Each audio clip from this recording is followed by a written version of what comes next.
your family and friends in UK, Europe, USA, Canada, Switzerland, and the rest of the world with our safe, secure, fast, and convenient service that offers you the largest selection of payout locations in the Gambia. Supersonics Money Transfer. We are currently in 34 African countries and counting, giving you quality money remittance services that are second to none. Visit the Google Play Store or the Apple Store today to download the Supersonics Money Transfer app and enjoy excellent money transfer services only with Supersonics.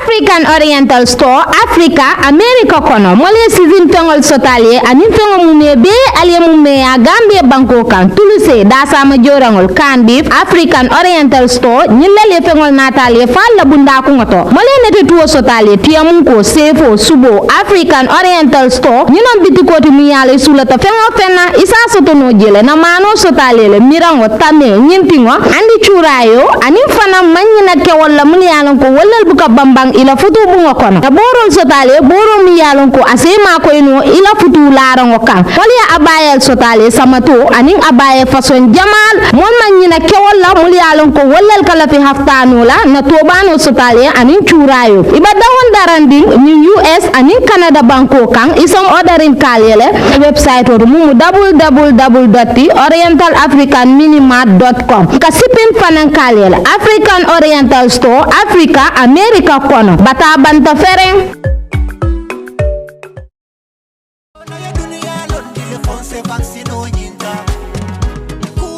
mun tata famo million jama wala le nyim pengota coronavirus musasa sotoringalsi andung amala nyim mukeleti wala nyim musuleti amay sibo nyoto mo wili jama fata findu banko kan wala le nyim sasa soto andung ay faale coronavirus man jaral soto bari fanan akibar dima mumunti ay pengu sotole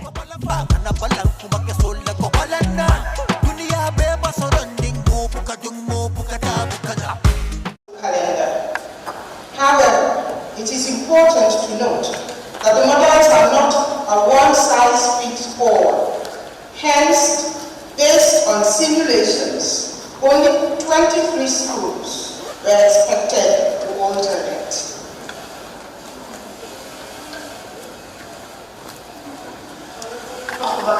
Students who are not part of the program of stretching the number of hours. Well, I honestly don't think that any of our students were left out. Like I said earlier, we decided to use the different models to be able to give every child in the school a privilege and the same amount of contact hours so that the equity issues will be ensured. So I don't think any of the children in the schools are being disadvantaged in any way. Members, let me just finish my recording. Thank you, Honorable Member for Nyamina. Thank you very much, Honorable Minister. Honorable Minister, you will agree with me that for every time there is a request contact hours to be covered. And if I make my observation or my research, I am made to understand in some schools, students will be going to school perhaps 2 days and others will be going to school perhaps 3 days. While in other schools, students in those schools will be going to school for 5 days. Don't you think that is a disadvantage the Honorable Member is referring to? What is the implication of that?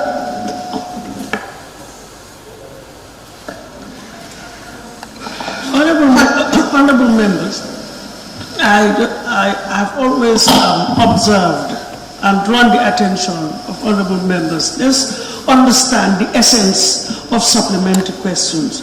If there is any ambiguity regarding the response given by any, by any honorable minister who is responding, then of course you have a right to ask for clarification. But I'm not sure whether your question is seeking for clarification on any ambiguity raised by the honorable Minister, it appears as if you are bringing in new elements. That's why I said I am not sure. If it is to clarify, is there any area that is not very clear to you? Because you also made a statement, your preamble. You remember the preamble you gave? I don't make any preamble. Maybe you were not listening keenly, but the Honorable Minister got me right. No, the records I will show it. Of course there was a preamble. You did not go straight to the question. But you can...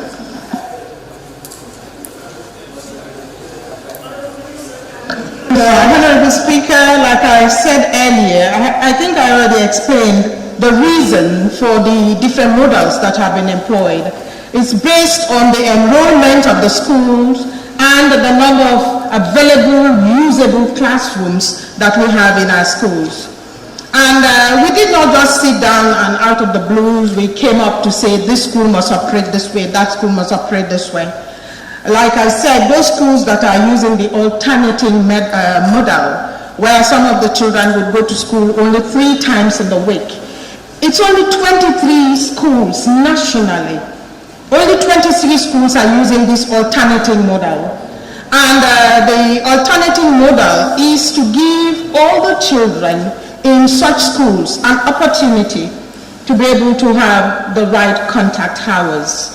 Perhaps sometimes people do not understand and they're worried, but it has never been the system in our schools. All the children were going to school 5 days a week, and they were all having the same amount of contact hours in the week, in the term, in the year.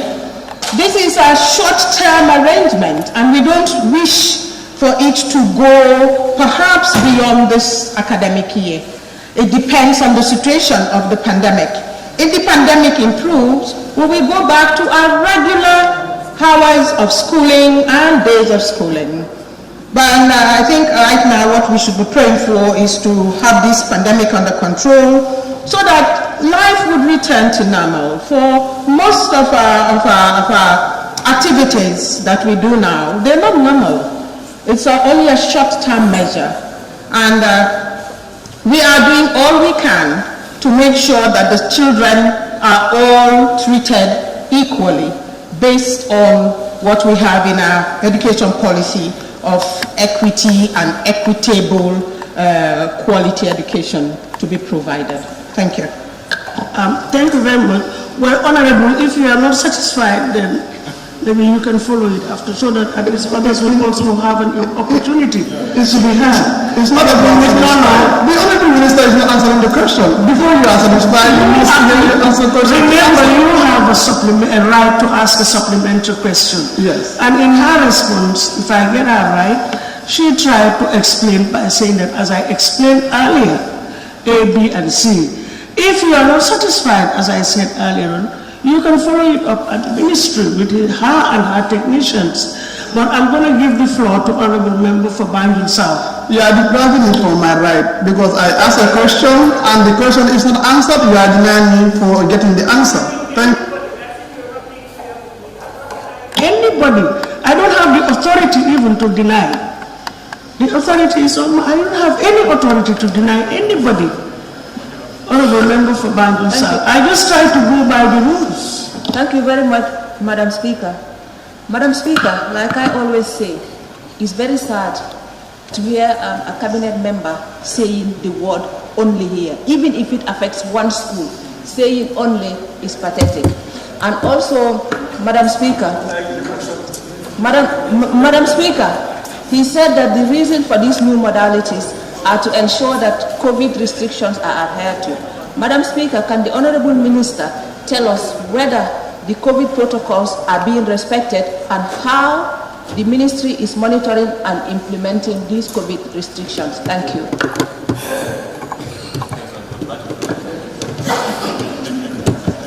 Honorable Speaker, I can tell you that we are regularly monitoring the COVID restrictions in our schools.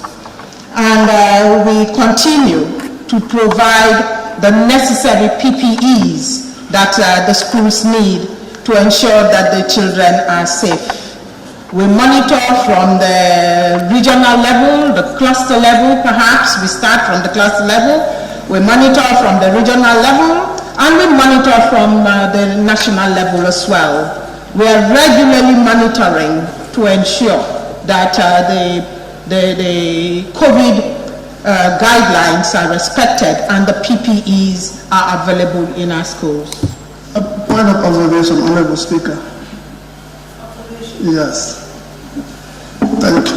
Honorable Speaker, having listened to the Minister, you don't have to be told what exactly is happening in our school, whether or not COVID regulations are observed or not.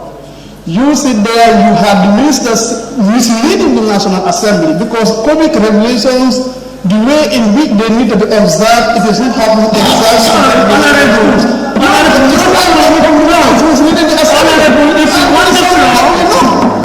Honorable member, if you ask for the floor, I'll give it to you. Yes, I think equally, let's try to be reciprocal. If I also want to intervene, you allow me. Anytime you want the floor, I give it. I think let us be fair to each other. So if I want to intervene, at least just give the quorum to the chair and hear me out. All what I just wanted to say is for us to be careful with our choice of words. You know, be misleading. Let's just try to be a little bit parliamentary in the language that we use. You can continue with your observation. Thank you, Honorable Speaker. I feel the monitoring aspect that the Honorable Minister is talking about, Honorable Speaker, it is not happening in our schools. We are all from communities where schools are and COVID regulations are not observed. We have seen students not wearing face masks. We get to classes, social distancing is not observed. If the Honorable Minister stood here and said COVID regulation is being monitored and observed in our school, that is misinformation. And you know that, Honorable Speaker, you are allowing the minister to say such.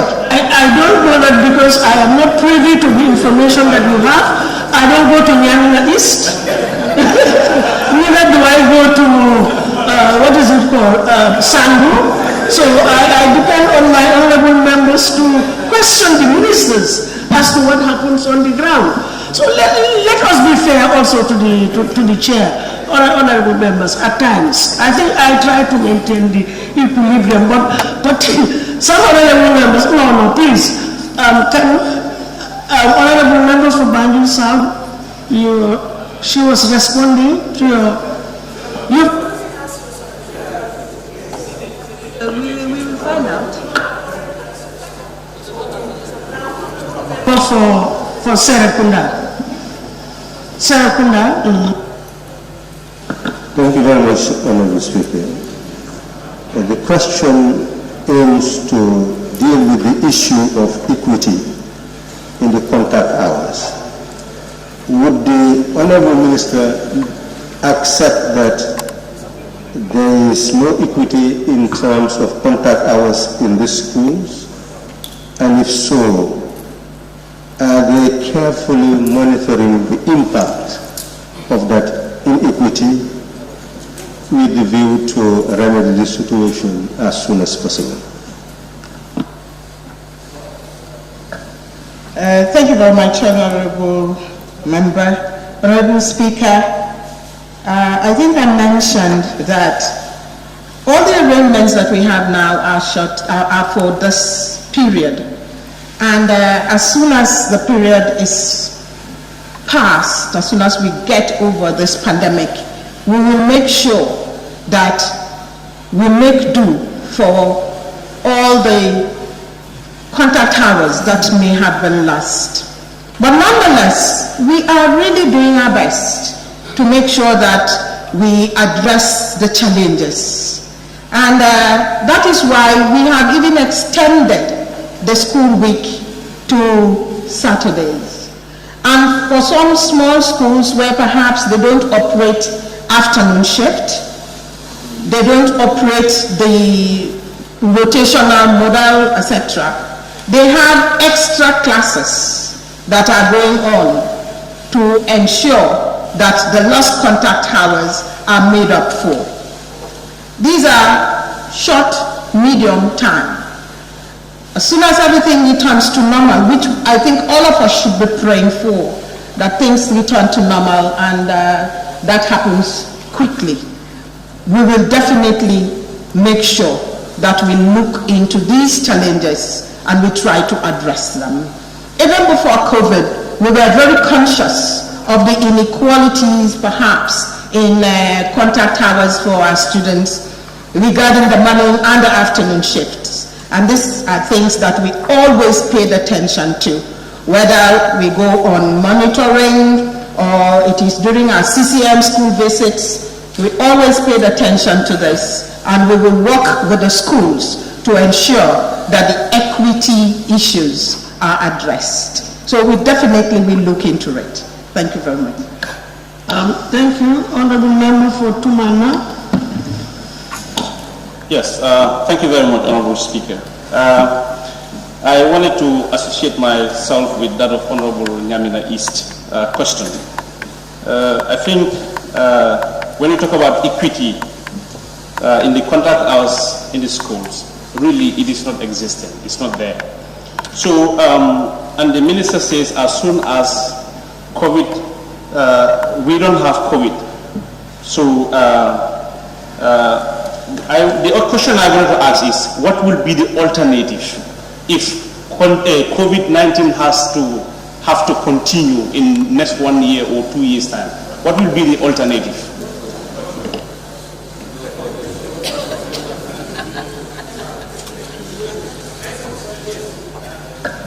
Honorable Speaker, the alternative perhaps would be to construct more classrooms,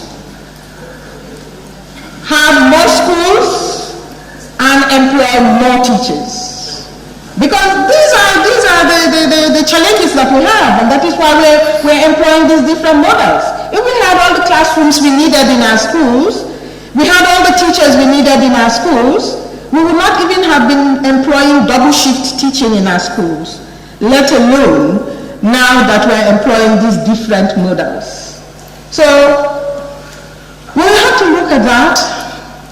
We don't pray that COVID continues. We have been told that we need to learn to live with COVID. COVID is going to be here for a long time, they say, which we don't wish. I am very optimistic. I like to be optimistic. But then if it happens, like I said, we may look at the possibilities of having more classrooms, more teachers, more facilities in our schools. Thank you.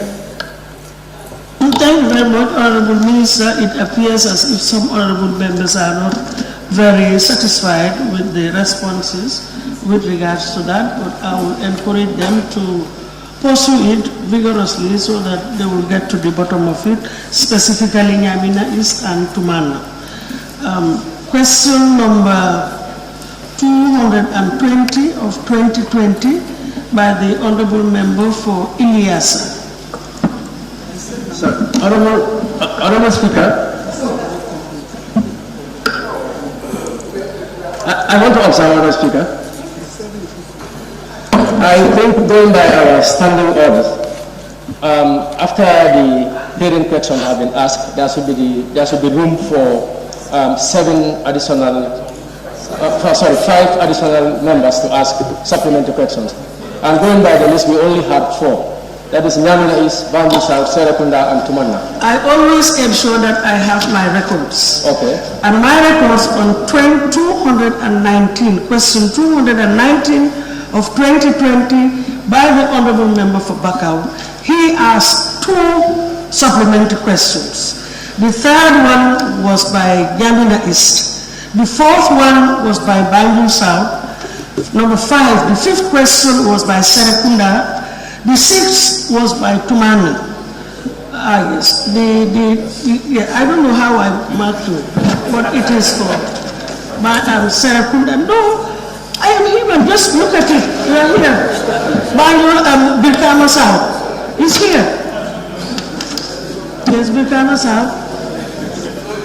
I always make sure that I write everything that we do. Thank you so much, Madam Speaker. Honorable Minister, even accept disparity do exist between the contact hours. Do you have special privilege for those in an examination class because exams still exist? Besides, does this also exist in private schools too?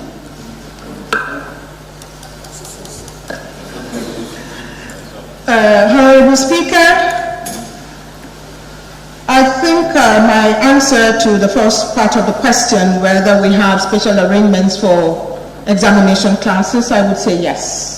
And those are the classes perhaps that go on Saturdays, so that they will have additional hours. For the private schools, they may not have the problems that we experience in our public schools, because their numbers are smaller and they have more facilities. But nonetheless, we do monitor private schools as well. And if there is anything that does not go according to the policy, anything that is not in line with the education policy, we discuss it with them and we find a way to remedy the situation. Because whether the children are in public or private schools, they all have a right to quality education. Thank you. Thank you very much, Honourable Member for Councillor. Question number 220 of 2020 by the Honourable Member for Ilyasa. Thank you. Thank you very much, Honourable Speaker. Honourable Speaker, for the Minister of Basic and Secondary Education, give this August Assembly any data that explains the spending of $3.2 billion located to our ministry in the 2020 season budget. Thank you.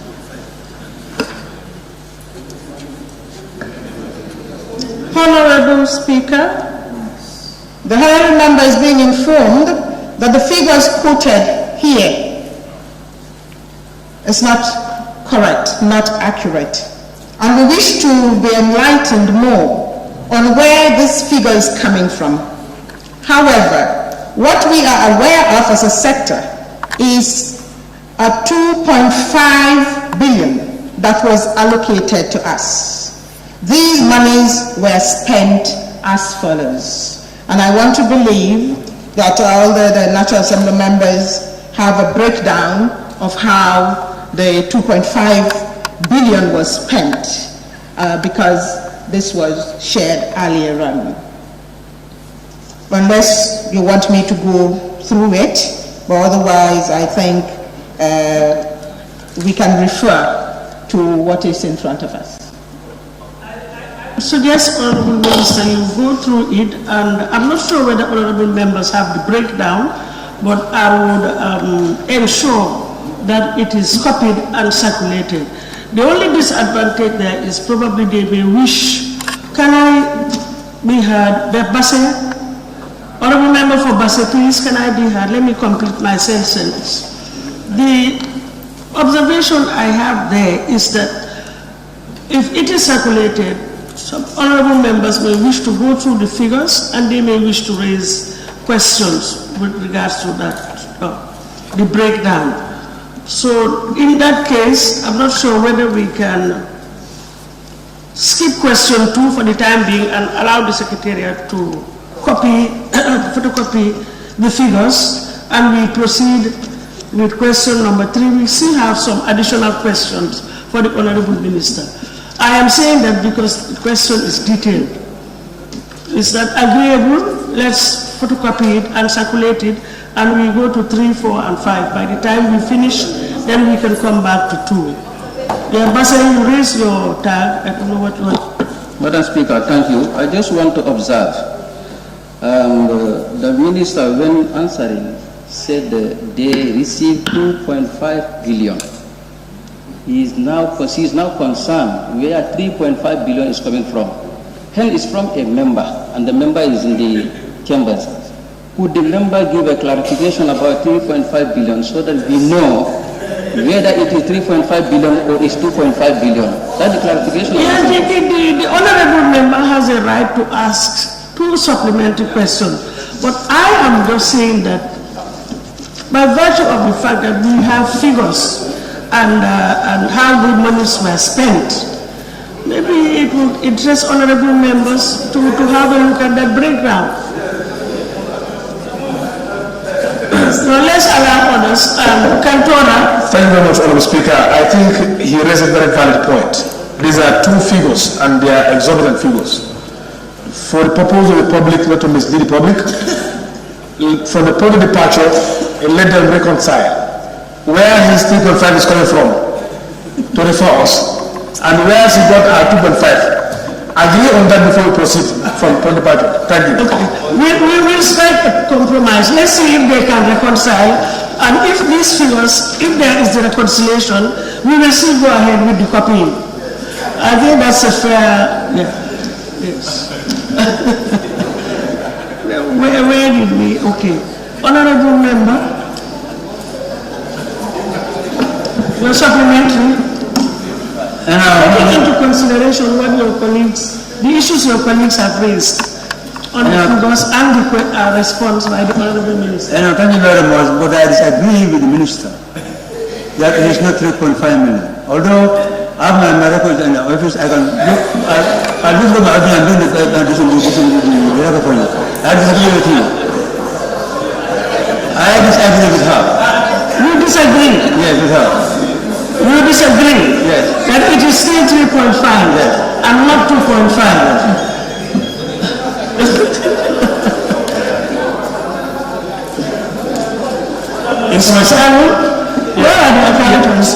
Yes, thank you. Honorable Speaker, I think we need to help one another here.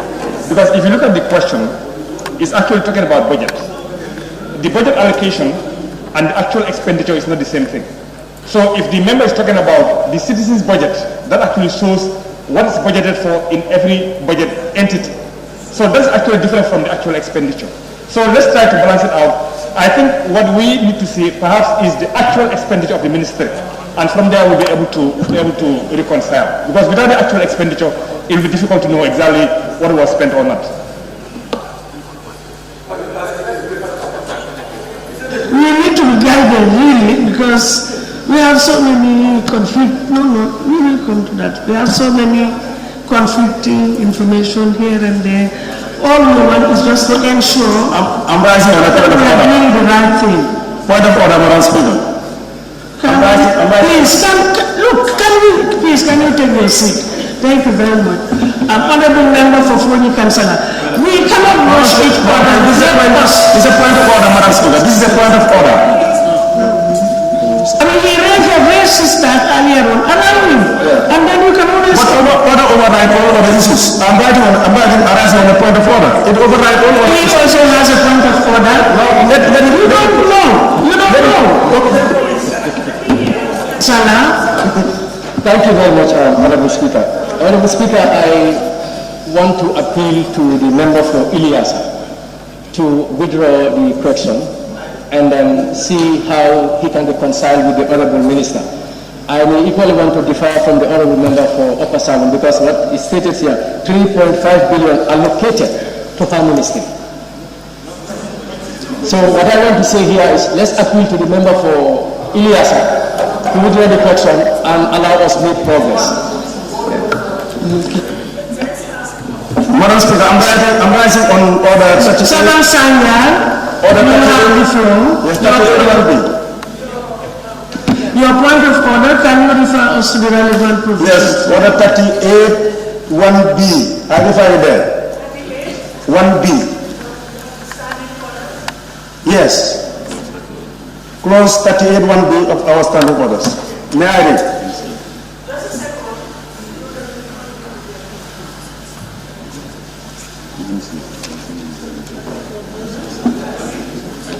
Okay.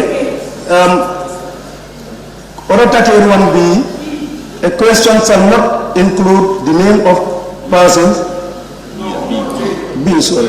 So a question shall not contain any statement which the member who asked the question is not prepared to substantiate.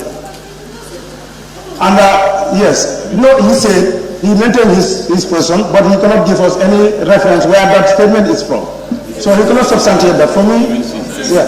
And if you go further to see, Let me justify. Go to C. Yes. A question shall not contain arguments including opinions. I see that. Imputation, ethics, or tendencies in ironical offenses, expression, or hypothetical matters. Yes.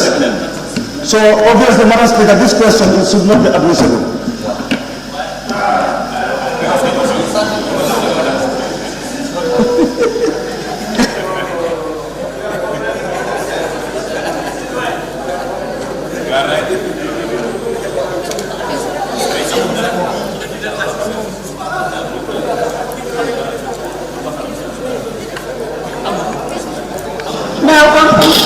Honorable, I just want all of us to be together.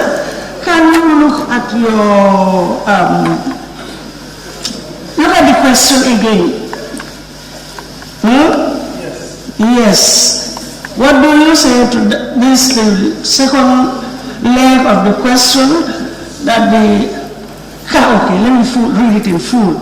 Can the Honorable Minister for Basic and Secondary Education give this August Assembly any data that explains the spending of $3.5 billion allocated to her ministry in the 2020 citizens budget? Yes. It's not about citizens that he is not revealing.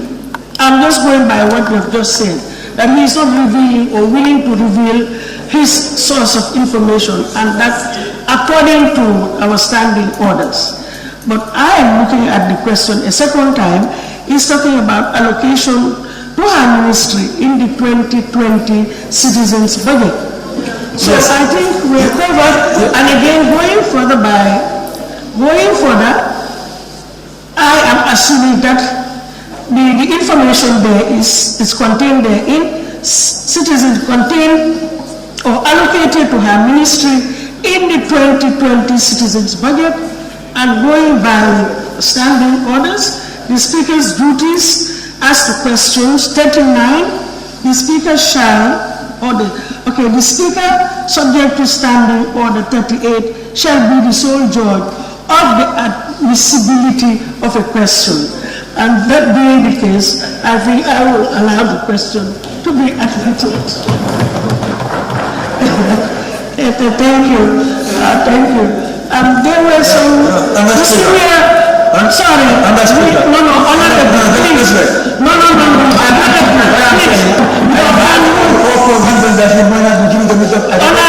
member for India's, can you resume the please, can you resume the otherwise I'll call this out. It's not going out. Let's make sure you sit down. Please take your seat. Take your seat. The question will be allowed to take your seat. We are not quarreling. Please, just take your seat. There are some honorable members who want to... I have seen some tags. Yes, upon your knee, please, honorable member. Thank you very much, Honorable Speaker, for giving me the opportunity. Please, thank you very much, Honorable Speaker, for giving me the opportunity. Honorable Speaker, as long as the Honorable Member did not agree with the Honorable Minister about the figures, I think it's better for him to see with the Minister and they reconcile these issues and allow the question to come back again. That's my suggestion. But for me, for the chair, he has revealed his source of information. And the source of information, according to this, is from the citizens' budget. Yeah, but there's inconsistency. And I have made a ruling on that. So please, can we proceed? Honorable Member for... No, West. Not East, West. Madam, the matter is a very simple one. A question is asked, and the answer is different from what was asked. The burden rests on the shoulders of the questioner to substantiate the data he has given. I think that's as simple as that. We don't want any name, but at least substantiate 3.5 billion, which is different from 2.5 billion. It's simple as that. The responsibility is the questioners and not the minister. I did not get.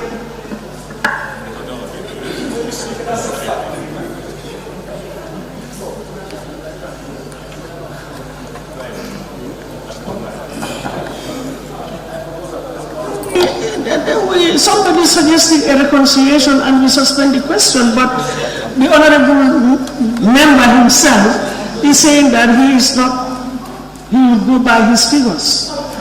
So, I cannot force anybody, you know. Now, Madam Speaker, you know more than anyone that we cannot just go by that. This is parliament, we go by what is real. He asked a question, and the minister does not agree with the figure he has given. It is up to him to substantiate that, simple as that.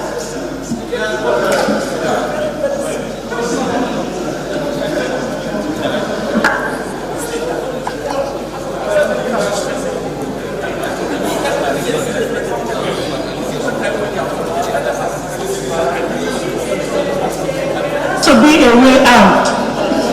There has to be a way out, and I am suggesting, honorable members, please, I am not taking any intervention.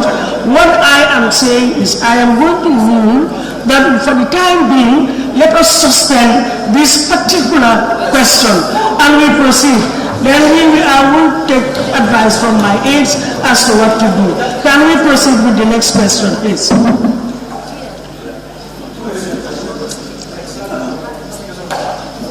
Question number, please, can you just suspend it? Question number 221 of 2020 by the honorable member for Sani. Thank you very much, Honorable Speaker. Honorable Speaker, can the Honorable Minister for Basic and Secondary Education inform this August Assembly when is her ministry going to build solid structures for Kalen and Bushtown lower basic schools in Shan?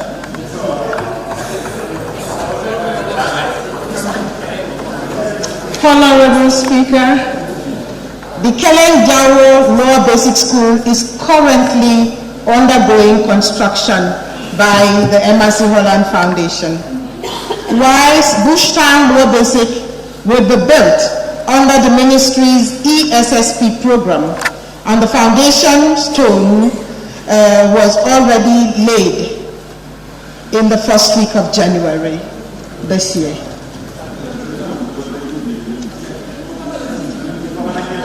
Thank you. Just a second. Okay, yes, go ahead. Thank you very much, Honorable Speaker. For that response,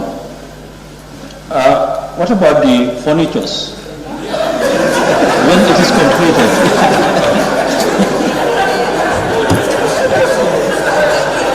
That's a supplementary question. I don't think you have a supplement. I think we are very happy. For point of order. You don't have a supplement. I will not take that as a supplementary question. So I will give it to the honorable members. Any supplementary questions on that, honorable members? Any supplementary? Central Badibu? Thank you, Honorable Speaker. Honorable Minister, in a similar vein, Mandori lower basic. Point of order.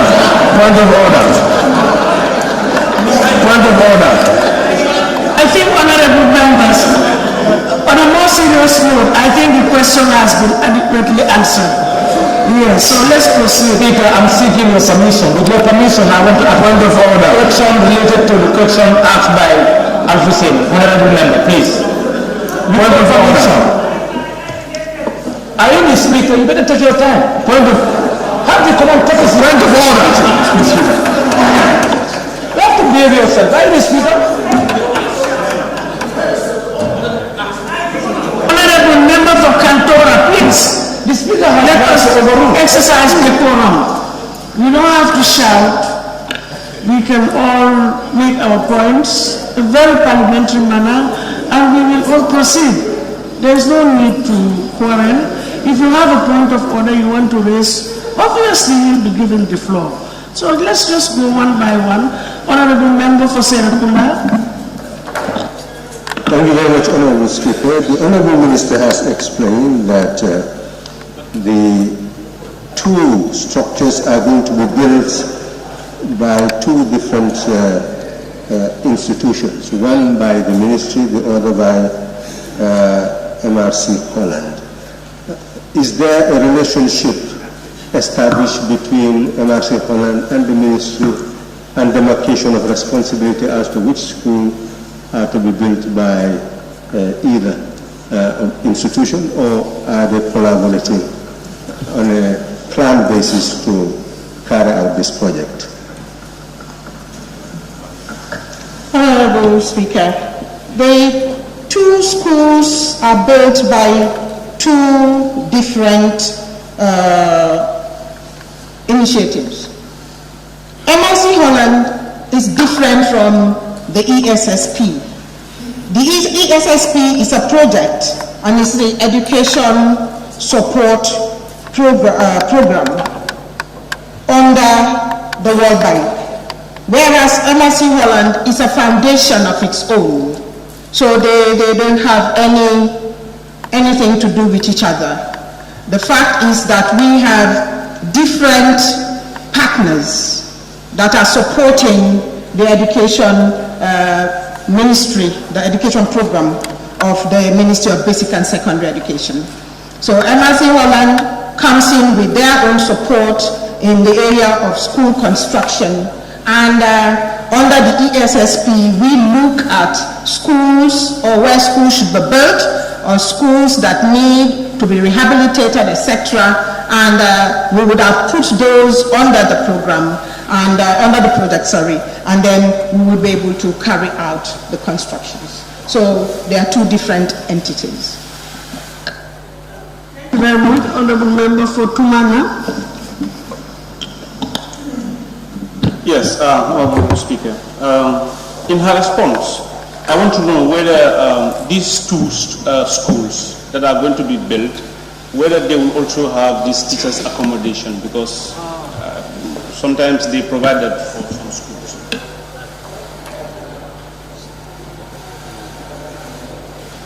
Honorable Speaker, as far as I know, the MRC Holland Foundation support usually goes with teachers' quarters where it is needed. Not all programs or projects have teachers' quarters. Some of them are just for classroom construction. But I may need to find out further and remind myself whether the ESSP program has classroom, quarters, teachers' quarters. But definitely the MRC Holland one, especially where it's a new school, they always go with teachers' quarters.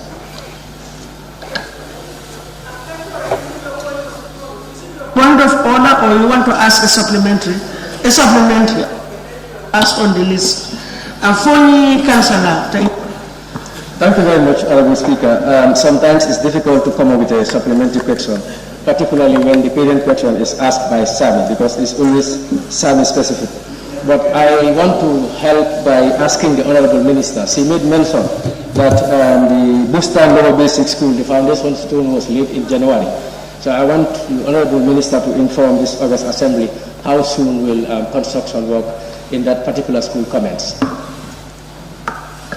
Well, I will have to find out from my construction unit. The foundation stone was laid, and as soon as foundation stones are laid for us in MAPSI when we construct classrooms, as soon as foundation stones are laid, we continue with the construction. We don't lay foundation stones and then, because we know we need those classrooms urgently, so we don't waste any time in going ahead with the construction. But I may need to be updated as to what level this classroom construction is at. Thank you. Thank you. Already started. Honorable Member for Birkamasa. Thank you, Honorable Speaker. Honorable Minister, the MRC Holland Foundation, they have already laid the foundation, which I guess the construction is under progress. It's in progress. How about the ESP? Do you have a time frame? When are they going to start? Honorable Speaker, I am just hearing from the Honorable member who asked the question that the Bushtown where Basic Schools Foundation was laid is in progress.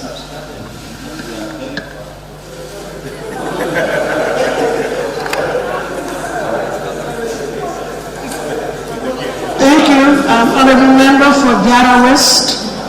Jara West. Thank you, Madam Speaker. I just want to find out from the Honorable Minister the commitment of the Holland Foundation, whether they stop at only building the structure or they will furnish the structures. They do furnish. They furnish the classrooms. Thank you. Honorable Member for Kantora. Thank you very much, Honorable Speaker. Yeah, exactly. Thank you very much for giving me the floor. As far as Kalen and Bushtown schools are concerned, we want to ask the Honourable Minister the expected period or time to complete the project, both projects. It has to be under a time frame. What is the completion time for the MRC Holland as well as the ESP? What is the contractor agree with you that this is the period of the project? Thank you. Honorable Speaker, I want to let the Honorable Member know that such an information will be contained in the project document, which I don't have in front of me now.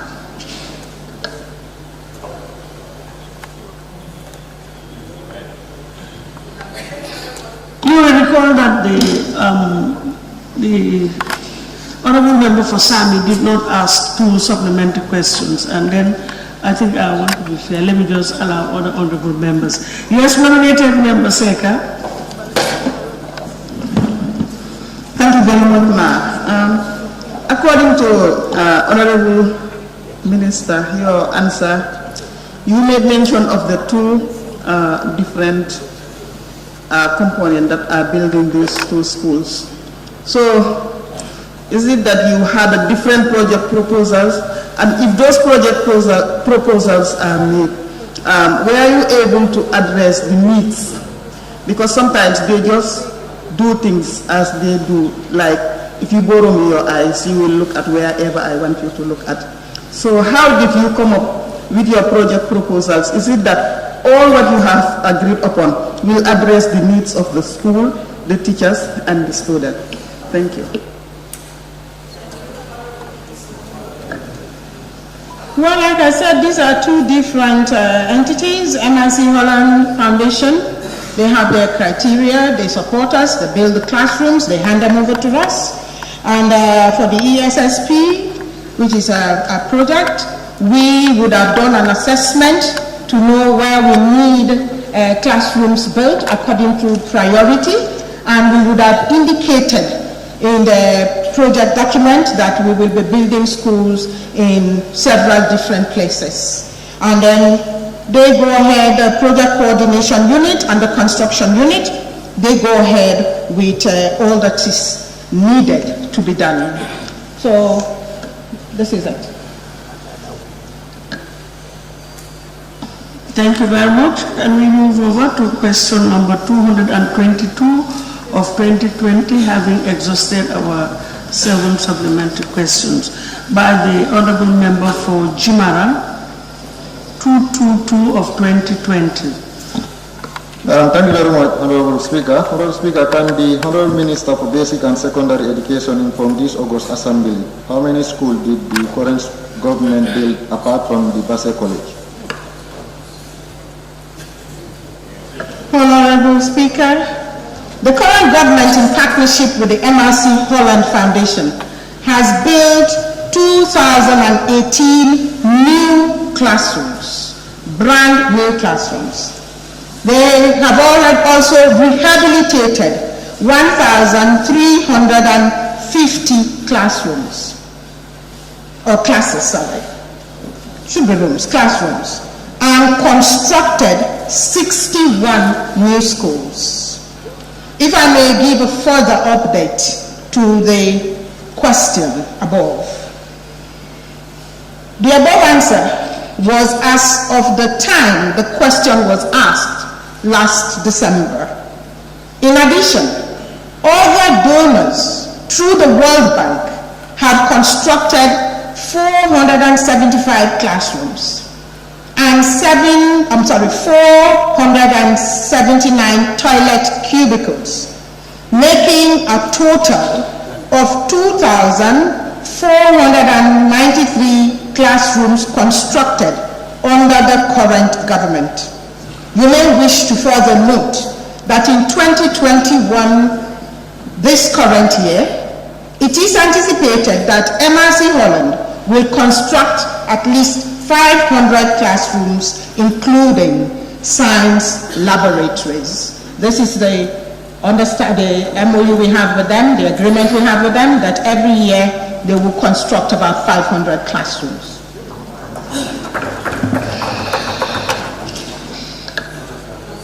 Excuse me, because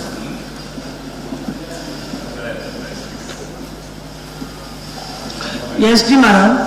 Yes, go ahead. Thank you very much.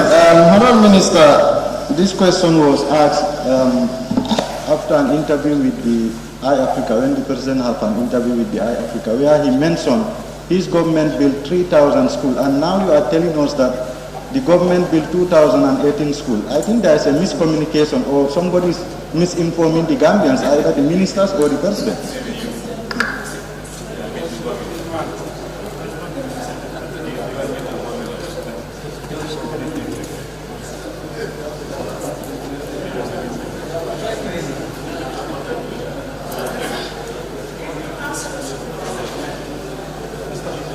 It was a statement. Okay.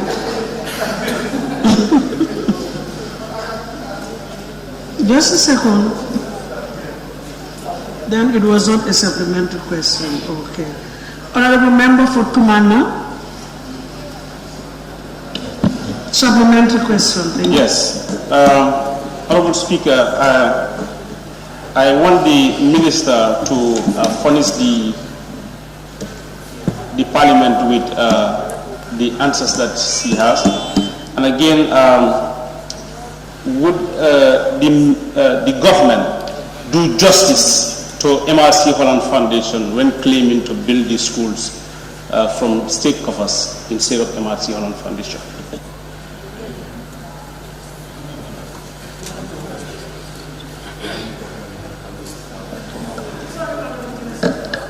Tumana, which particular questions do you want provided? Sorry, responses do you want provided? The ones that she has just read. No, because I think the table office should be able to facilitate that. We've got the updates, including the updates.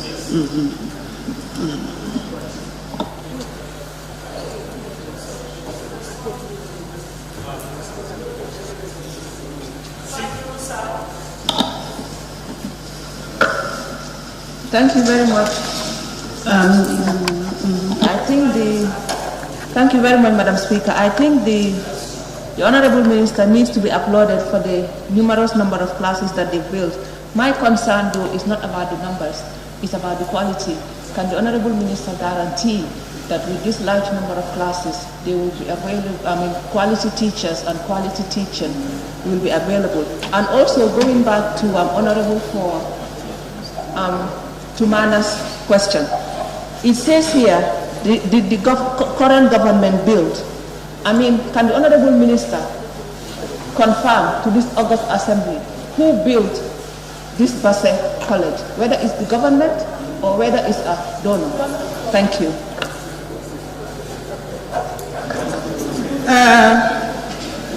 Honorable Speaker, The Bursar College is not under my purview. It's under the purview of the Ministry of Higher Education. So perhaps I don't think I'm in the position to give a response to that.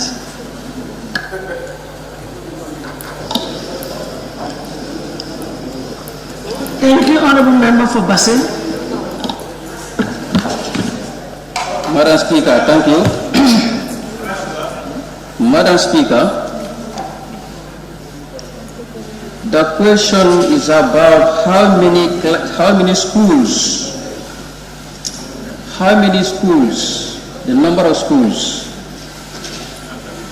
Answers provided by the Honourable Minister, more focus on classrooms. We can have 100 classrooms within a school, like we can have 1 classroom within a school. So now combining all these classrooms together, how many schools are built? I think that's the question. No, he said 61 classrooms are built. Is it 61 schools? 61 new schools are built. So does the minister want to tell us these 2018 classrooms, 475 classrooms, 2,493 classrooms, 500 classrooms are all contained within these 61 schools? That's what we want to know. Thank you.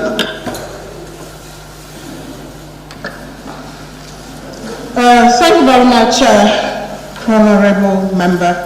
Honourable Speaker, for now, we have only managed to give the number of new schools under MRC Holland Foundation support.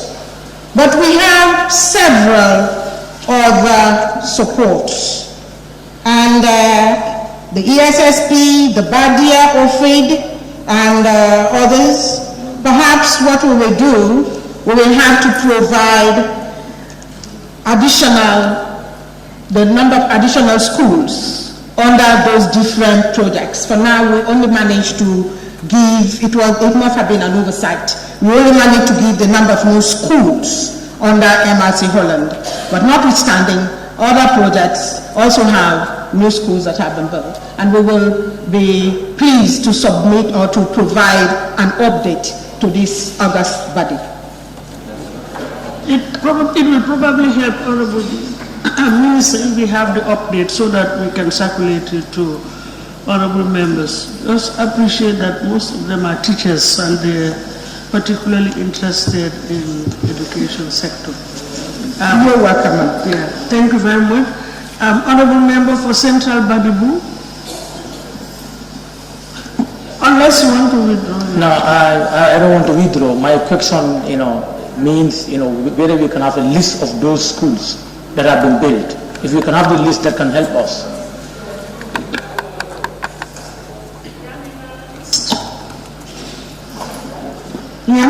Please. Thank you very much, Honourable Speaker.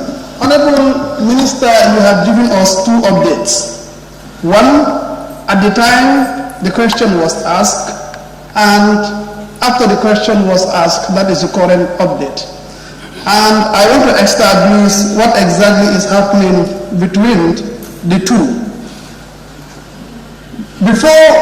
During the update, when the question was asked, will I be correct to say it was less than 3,000 classrooms that were built? If yes, then the President must have misled the public. If no, then you are misinforming the Assembly. Thank you.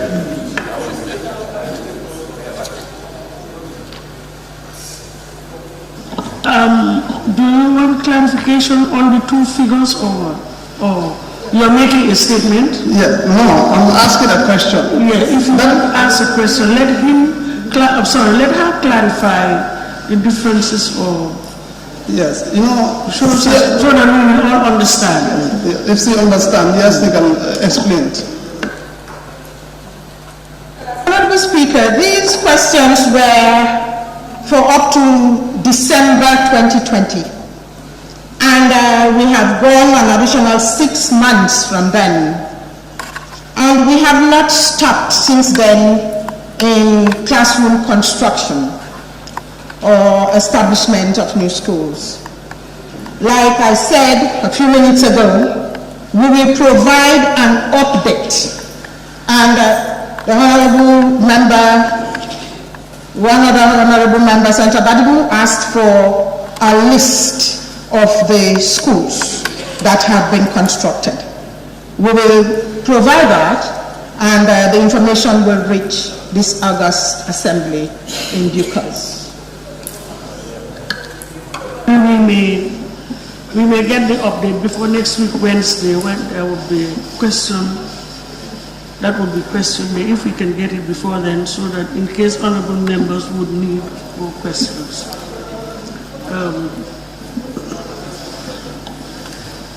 Honorable member for Sambu. Yes, Sambu. All right, thank you, Honorable Speaker. For clarity purpose, Honorable Minister, you've talked about the collaboration of your ministry and MRC Holland Foundation. So my question is whether you have an MOU with the Holland Foundation. If yes, so what does it entail? Is it that the government also has to give them a support, like a counterpart funding, to be able to build these schools in our areas? Honorable Speaker, yes, we do have an MOU with MRC Holland, but at this moment I'm not in the position to give the details because I don't have the MOU in front of me. Thank you.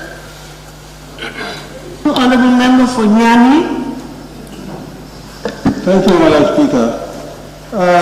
Here, if I can understand the question is saying how many schools did the government build? So I want that clarity. Government is building, constructing roads, and it's from the government. Now we want to know how many schools, not about MRC Holland Foundation or World Bank. How many schools did the government build? This is the question. Thank you.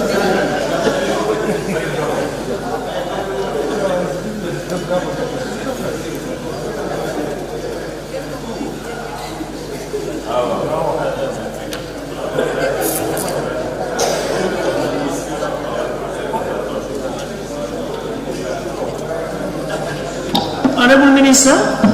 Honorable Speaker, I already said an update will be provided, and you have suggested that we do it by next Wednesday.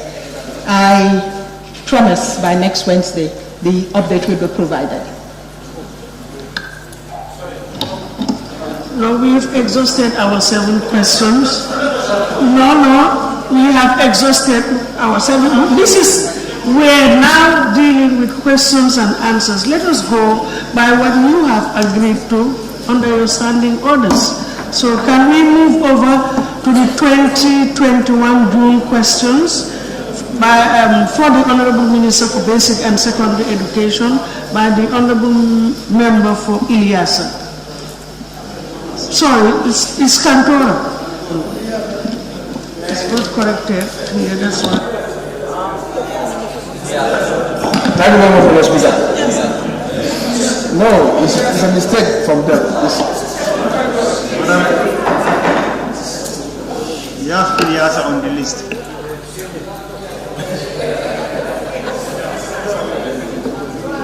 No, please. On the Honorable What I'm saying, Madam Speaker, I think let them change it. It's Ilyasa. Honorable Member for what I'm saying, let them change it. We will correct it. Honorable members, please, if you have it, can you correct it? It is Cantora and not Ilyasa. Please, can you just do the corrections? But the internal office will equally do the official corrections, which they have already done. But again, for the information of honorable members, the question is asked by the honorable member for Cantora and not Ilyasa. Satisfied? You can proceed. Thank you very much, Honorable Speaker. This question has nothing to do with Ilyasa. Honorable Speaker, can the Honorable Minister for Basic and Secondary Education inform this August Assembly whether there are plans to address the shortage of classrooms and furniture in Sudo, Koina, Sonkunda basic schools and secondary schools respectively.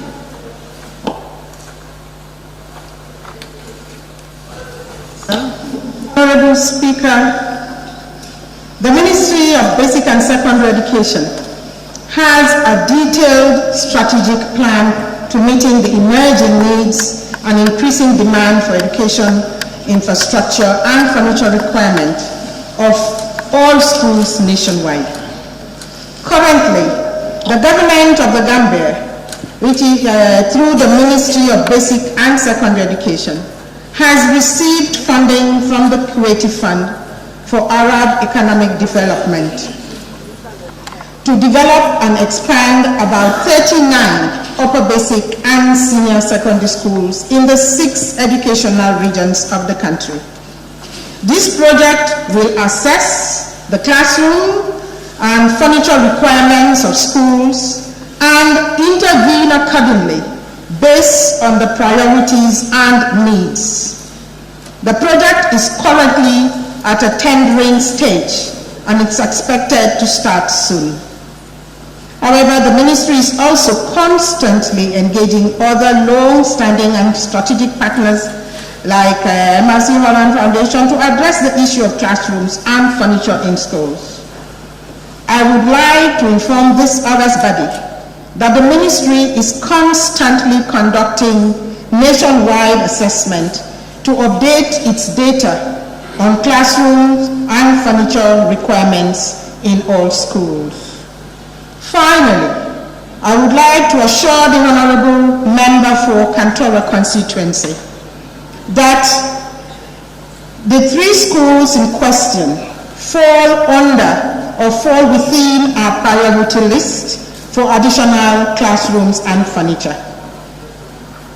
Now, I am aware that about 3 weeks ago, Sonkunda was visited and assessed.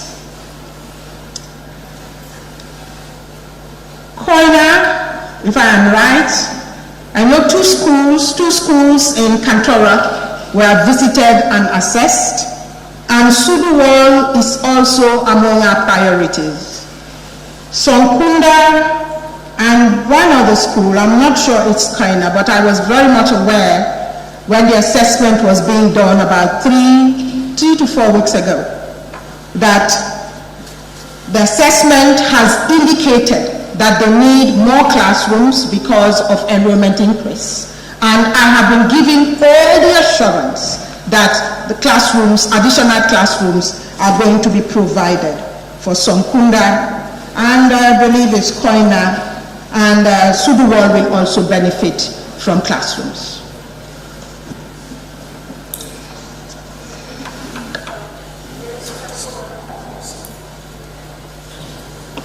Thank you very much, Honourable Minister, for prioritizing these 3 schools. But as a matter of urgency, we are approaching the rainy season as well. And these are evidence that students are receiving lectures outside the structures or at the environment where they try to put some perimeter fencing, but there's no any other shed or cover over the roof. So would you really consider that they are plight within this trying moment, because we are approaching rain season as well? So would you look within your means to make it as a matter of urgency to address the situation in these 3 schools as well? Honourable Speaker, as you're aware, the Honourable Member is also aware, and I think we are all aware, that we are almost approaching the closure of schools for the academic year.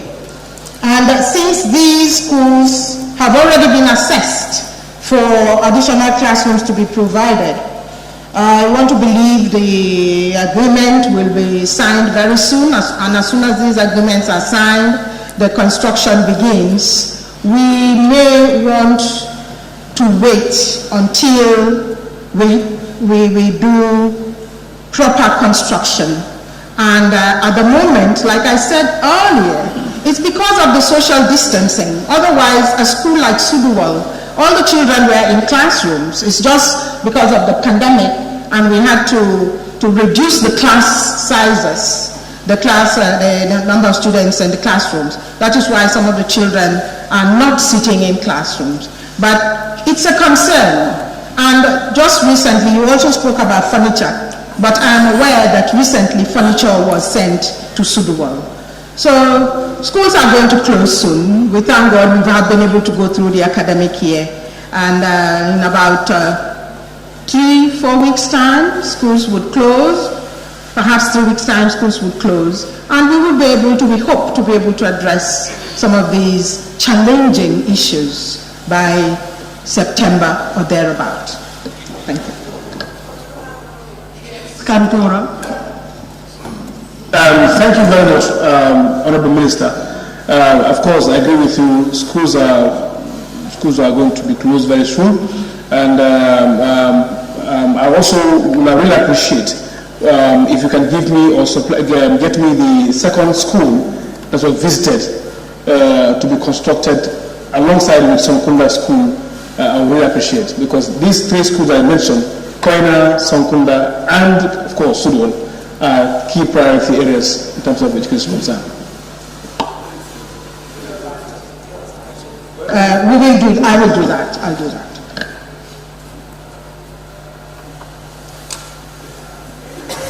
Thank you very much. Honorable Member for Luwanyoni. Thank you very much, Madam Speaker. I wanted to implore the Honorable Minister, given the fact that the structures that are built by the Holland Foundation are decent, wide, and very conducive to learning. Unlike the other structures that are built by the other entities. Is there any ambiguity on the, what is it called, the responses given by the Honorable Minister? She is...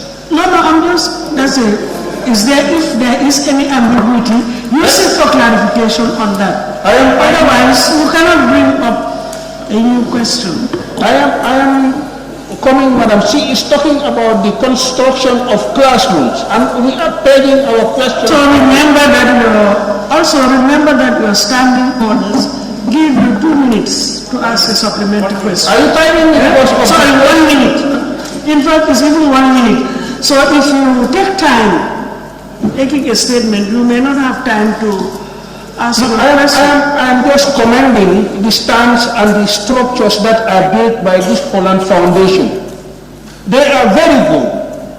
And if you are to build, giving consideration to the distance that should be within the classroom setup, it is very necessary that you give credence to that body that builds structures that are very wide, very conducive to education. This is where we come in. Are you, Madam Minister, thinking of SL Upper Basic School? Honorable, that was very shrewd.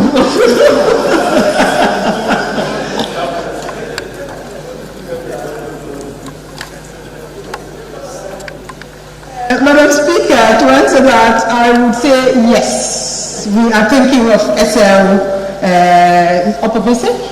We're thinking of SL Upper Basic. We were looking at the land issue to build the new school, because where it is right now is not a good site. And I think there has been some progress in that. Land has been allocated and the papers have been forwarded to my ministry. And we will be doing something very soon, we promise. This is very wise wisdom from the elders. They strategize. Honorable Member for Talindi, yes. Thank you. Honorable Minister, you did mention that your minister is prepared to address the shortage of classrooms and furniture within the 6 regions of the country. Did you cater for the schools in the greater boundaries in so the private schools in the greater Bangalore area, hence most of them were almost dilapidated and there is no correct furniture. Are you talking about, Honorable Speaker, ma'am, are you talking about private schools? Yes. Well, those are private schools, they're private entities. Government funds cannot be spent on them. So we look at public schools.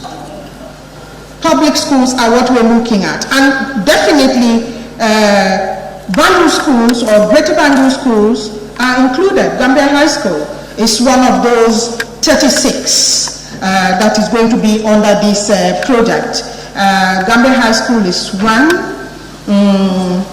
I think Abuko in the Greater Banjul area is another. They're spread throughout the country. But I looked at the papers, the documents recently. I have been updated, and I know that Banjul schools are involved. They're included. Minister, we have Gambian children going to these schools, and sometimes the environment is not conducive for the work and do. Those are private. They're private businesses. We cannot spend government money on private businesses. Thank you very much, Honorable Member, for all you do. Thank you, Honorable Speaker. Honorable Minister, first of all, let me thank you for that wonderful project in Sinchusori with MRC Holland Foundation. I wanted to ask, is your ministry also considering addressing the shortage of classrooms in Wellingara Lower Basic School as well as furnitures in Olundum Lower Basic School? Considering the population going to that school, they have a shortage of classroom that is presently pressurizing the administration to, not to deal with the situation the way they want it to be. Will your ministry consider addressing that, because they have a space for none of classrooms? I think I'll disallow the question. Can I ask the question properly? Well, you should have brought it up as a new question. Honorable Speaker, can I ask the question properly? It is very substantive. Now let me go directly to the question. Honorable Minister, is your ministry considering to address the shortage of classrooms within Wellingara Lower Basic School as well as furnitures in Olundum Lower Basic School? Question, your supplementary question does not touch on the original. Really? Honorable Speaker. Honorable Speaker. Yes. Can I?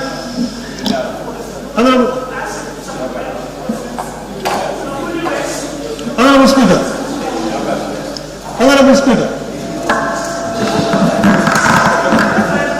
Madam.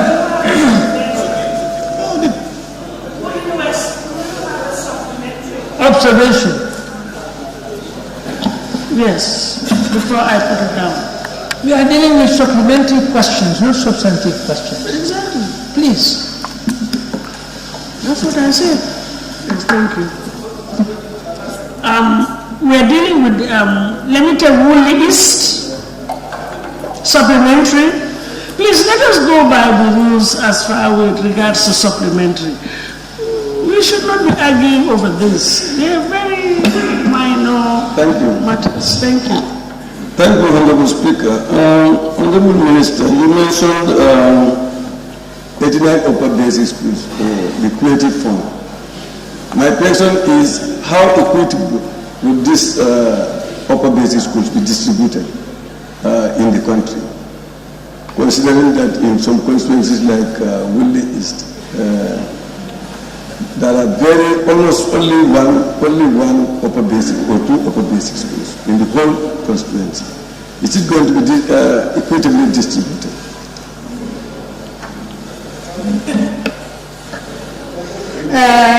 Honorable Speaker, I said we do assessment, and when we assess, we prioritize. And of course, I think we all know that the regions are not the same size. They don't have the same number of schools. For instance, you have more schools in Region 2 than in any other part of this country. And you have the least schools in Region 4. So definitely, if the regions are not the same size and they don't contain the same number of schools, and we assess and prioritize, of course, I don't think we can equally distribute them among the regions.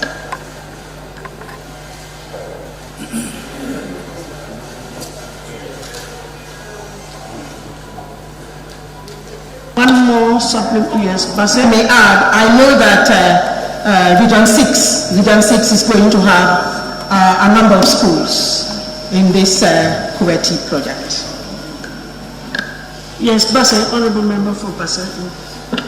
Honourable Speaker, thank you. Sorry. Honourable Speaker, the question is on shortage of classrooms. Honourable Speaker, shortage is not only the absence of physical structure, but sometimes it's the absence of the programs. You see schools in URR, they are empty, the students are not there. Why? Because the program that they want to flow, it is not taught in the school. Consequently, they have to move to go to other regions that offer those programs. So I just want to call the attention of the Minister on that. If now considering the furnitures, not only the materials, but also the program that is taught. For example, science and other subjects that have to be taught, or the students want to go for those programs. But those programs, if they are not taught in the school, so obviously the classrooms is there, it's not shortage, but the students will not be there. They will go and look for those programs where they are provided. So I just want to put that in as an observation, because definitely it is not a supplementary question. And again, I don't want to open the floodgates for every honorable member to make an observation when it is time for supplementary questions. But in any event, we have exhausted our 7 limits and we have to proceed. Please, can I thank the Honorable Minister for the responses, for the responses given. But then I just want to bring to the attention of the honorable members some issue that I just tried to do some little bit of research on the question 220 of 2020 by the honorable member for Ilyasa. I did indicate that the question had been suspended until next week. But just for the information of all of us and for all of us to get back to the Appropriation Act, have a look at it and get prepared for the question again. If Ilyasa is convinced, he can always come up with it again. But I just want to read what is under the Appropriation Act, that under the Appropriation Act 2020, the total budget allocated to the Ministry of Basic and Secondary Education is 2.6 billion. That is what is on the record. So the figures provided in the question by the honorable member is not what is contained in the Act. And with regards to Standing Order 39(2)B, we will allow the honorable member for Ilyasa to reread his question by making reference to the figure in the Appropriation Act, if he so wishes, and it will come up next week. He can be given the opportunity. That is just by way of information. And he can check with the Office of the Clerk and Finance and submit it. And as I said, we're not opening the debate on that. Honorable Minister, please thank you very much for the questions, and you are now released. But please remember to provide the updates for honorable members, and we'll have you back next week.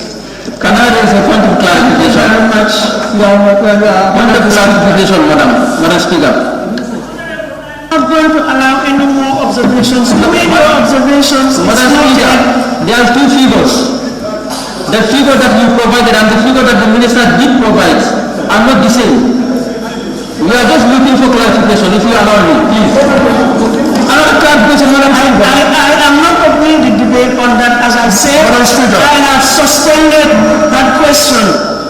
and it will be looked into, and then we can always come back and we'll all have an opportunity. So, can I please clarify? No, as I said, I'm not opening any more debate on this. Please. Honorable Clerk, please can you proceed? Thank you. Question for oral answers continues.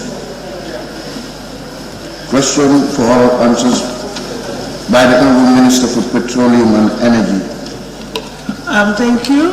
Questions for which due notices were given to the Honorable Minister for Petroleum and Energy for oral reply. Due question 2021.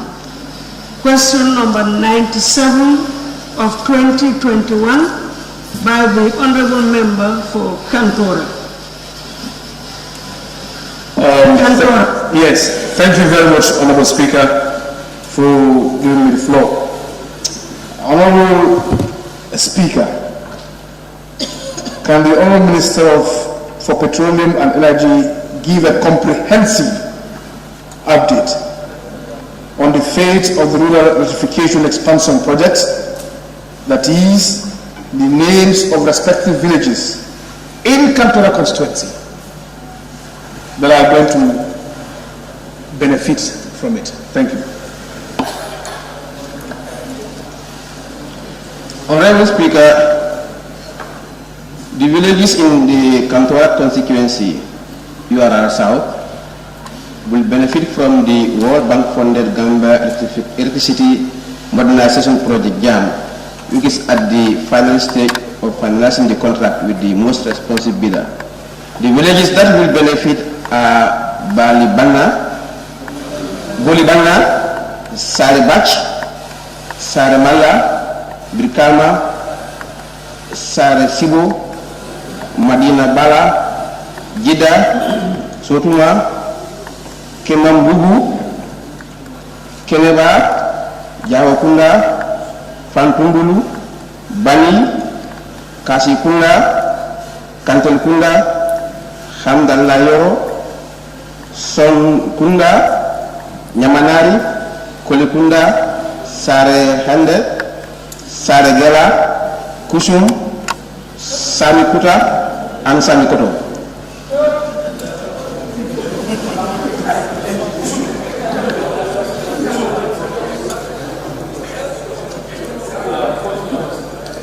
Thank you.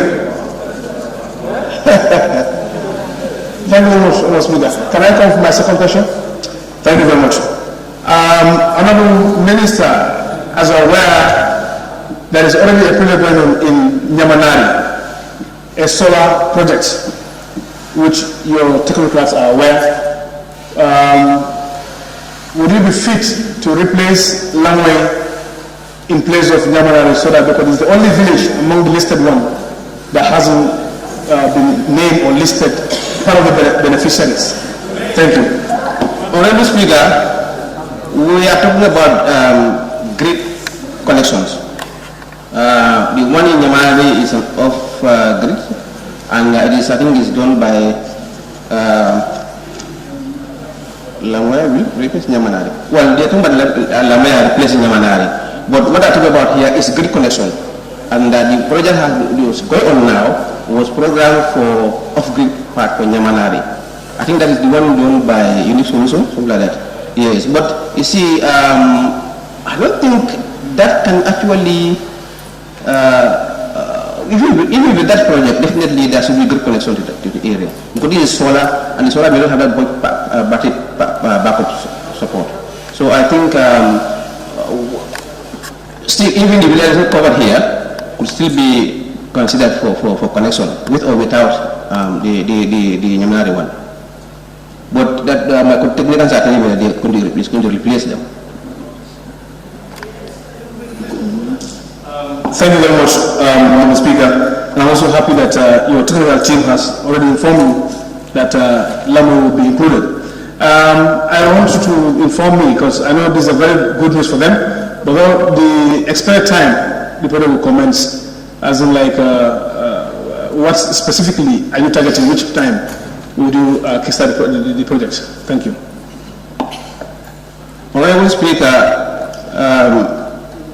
energy projects, we are at the stage of procurement, we are complete for procurement, and there will be good implementation.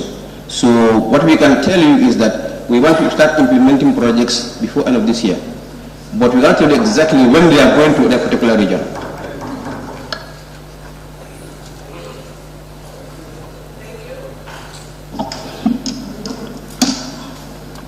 Honorable Member for Funi, Bintang Karana. Thank you very much, Honorable Speaker.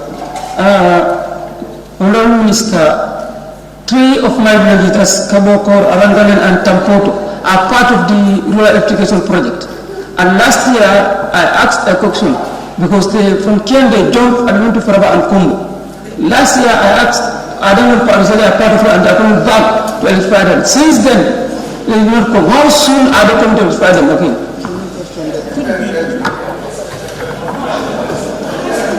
Members, I don't want to be intervening. I was expecting that a line of questioning from, what do you call them? Sami and Yani, they always ask similar questions. But definitely, I mean, let's all appreciate and understand the essence of supplementary. If you want something for your constituency, let it be in the form of a question. No,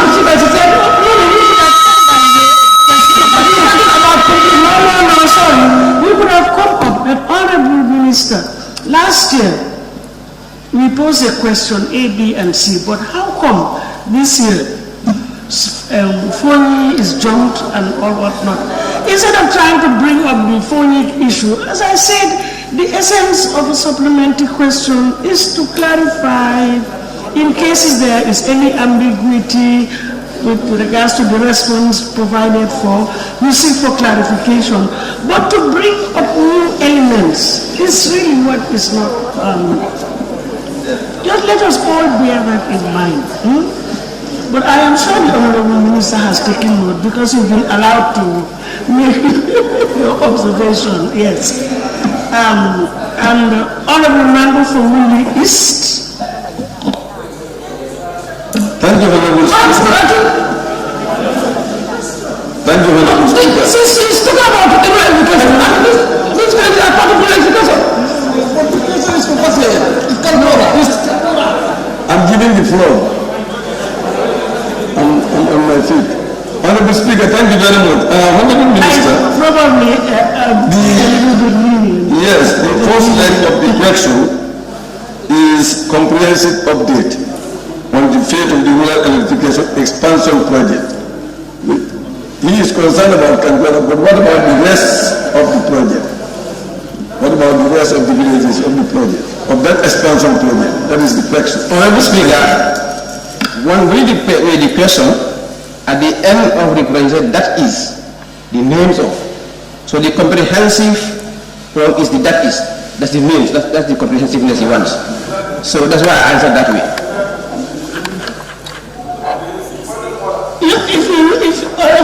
If you look at the question, it says a comprehensive update on the fate of the rural electrification expansion project, i.e. the names of the respective villages in Kantora constituency that are going to benefit. Sami, you should have come up. Sabasanya, you should have come up. Sabasanya, you should have come up. Same like you have a question. And well, you see, you have a question on that. So anybody, you just ask. Don't slot it behind any other question. Yes, Tumana. Yes, I just wanted to ask if he can provide the Parliament with the list of villages that will benefit from this rural electrification project. That will address the issue. Well, let me allow him to respond to that. Can you? That will take care of everybody. Yeah.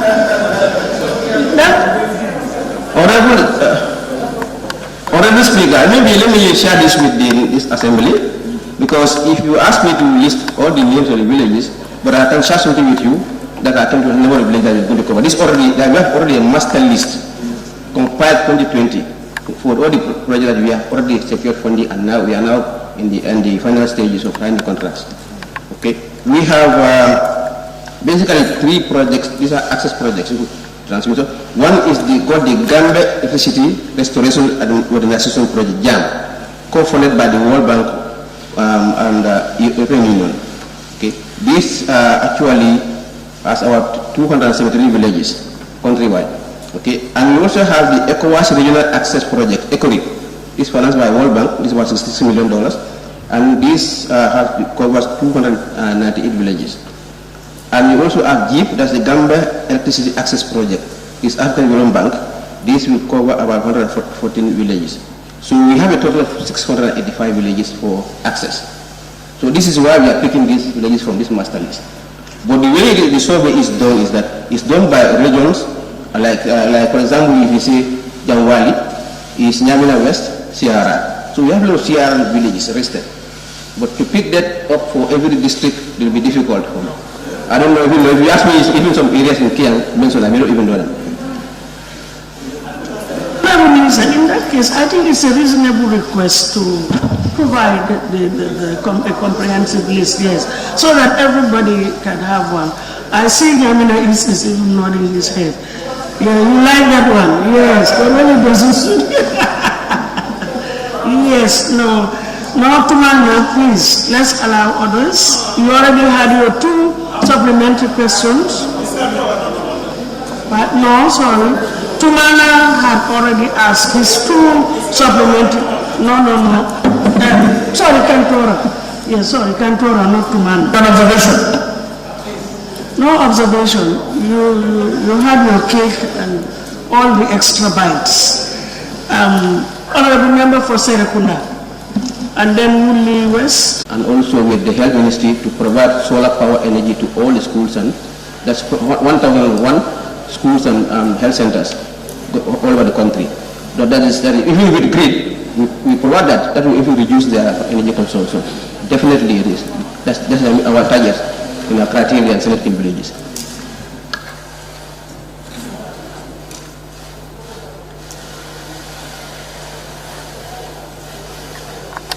Inform this August Assembly. When will the people of Nyamina West benefit from the rural electrification project?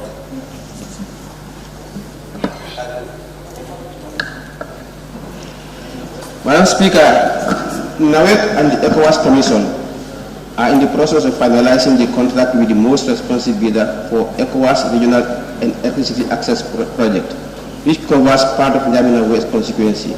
The contract is expected to be signed before the end of this month or early July 2021, and the implementation will commence before end of this year. The villages in Nyamina West that will benefit from this project are namely Kolikunda, Walungara, Mudu, Papa, Jaulaba, Kunda, Sambang Mandinga, Sambang Fula, Jangwali, Sare Seidu, Kabambang, Sare Leyeng, Babujo, Bohol, Dalaba, Choya, and Kumbani, sorry. Yeah.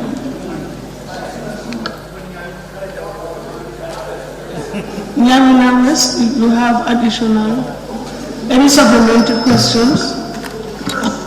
Okay, thank you, ma'am. With connection to this rural project, I had to mention the JAM and the ECO.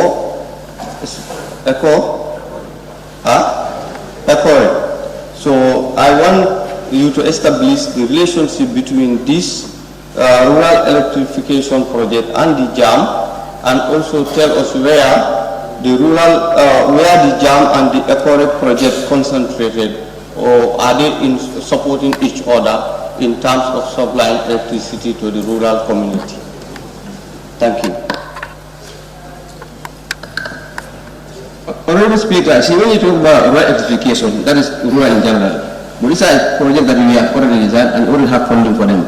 So if we say JAM covers part of Nyamina and part of URA and also part of West Coast region.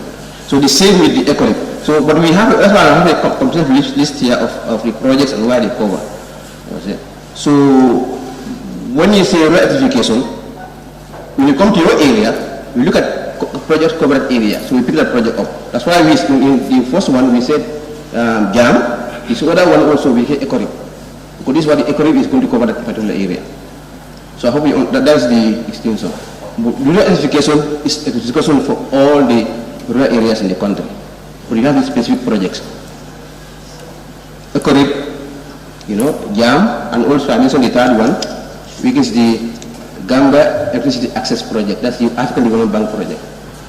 These are sponsored by different sponsors. JAM is sponsored by World Bank, Community of World Bank in EU. That's about $179 million.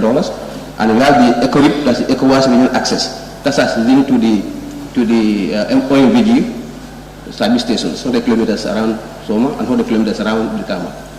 And also we have this is also sponsored by the World Bank, that's $66 million. We have already secured this funding. We are now on the last stage of procurement. And then we have the Gambia Electricity Access Project, that's GEEP. That's $17 million by African Development Bank.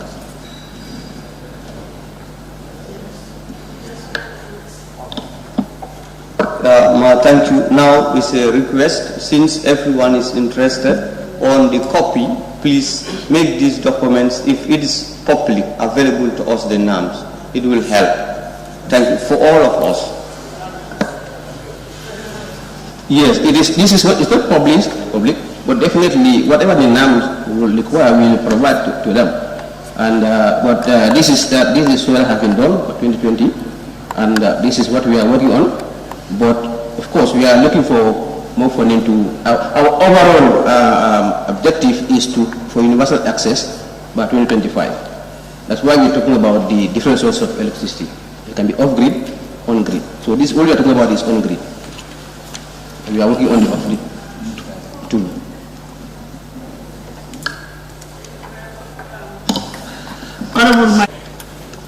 This places the supply suppression and demand reduction at the same level of priority. Principally, the following interventions are undertaken. Funding is already secured from ECOWAS Commission for renovation of the structure at the Dilik premises in Bijilo to be used as a rehabilitation center. As a pilot project, this center may not be able to accommodate more than 20 people at a given time. Weekly talking shows over 5 radio stations and periodically on other radio stations. Also, there is a school sensitization program in various schools between January and March 6th. And March, 6 schools, junior and senior, are visited. Community sensitization and training for civil society organizations is also on. The sensitization programs are ongoing as they form part of the key strategic intervention area in the National Drug Control Strategy 2019-2023. It is hoped that these activities will assist in meeting the objective of Section 15.1 of the Drug Control Act, which states mobilize and foster public support against the abuse of drugs in the Gambia. I would like to respectfully implore all honorable members to help in sensitizing their constituencies about the danger of drugs abuse to complement the efforts of DILIC. Your role in this crusade is absolutely critical.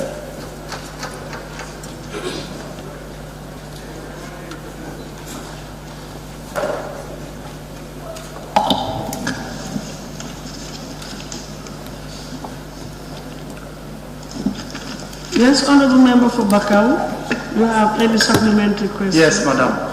Honorable Minister, do you think making sensitization is enough to make a stop to drug abuse? Well, it's not enough because more things have to be done, not at the level of the institution and also with the members of the public. Most of the abuses are in our domestic homes and they are not in the eyes of the security institutions.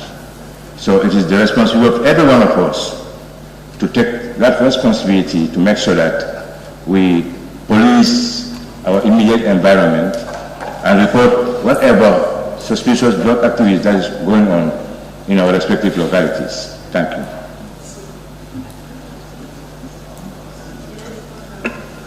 Since sensitization is not enough, what are the measures in place as a ministry to make sure that this issue is being stopped?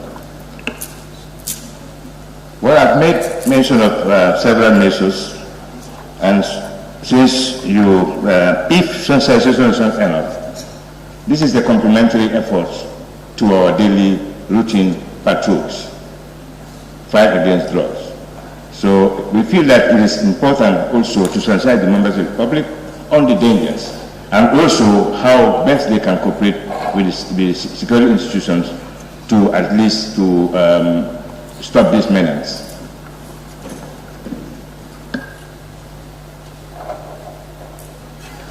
Yes, thank you, Honorable Member for Baka. Lower Fuladu.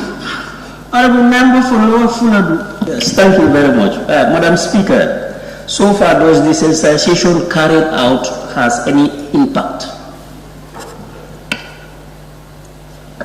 Of course, Honorable Speaker, there is reduction in trafficking, because most people know that the moment they are involved in trafficking of drugs, there is high penalty lies ahead of them, and that in itself is discouraging some of the drug activities going on. Thank you, Honorable Member for Talindi. Thank you very much, Honorable Minister. Do you have any plan in place to place on a detective mechanism in our entry points? Hence, those are the places where drugs are being passed through. Thank you very much for that question.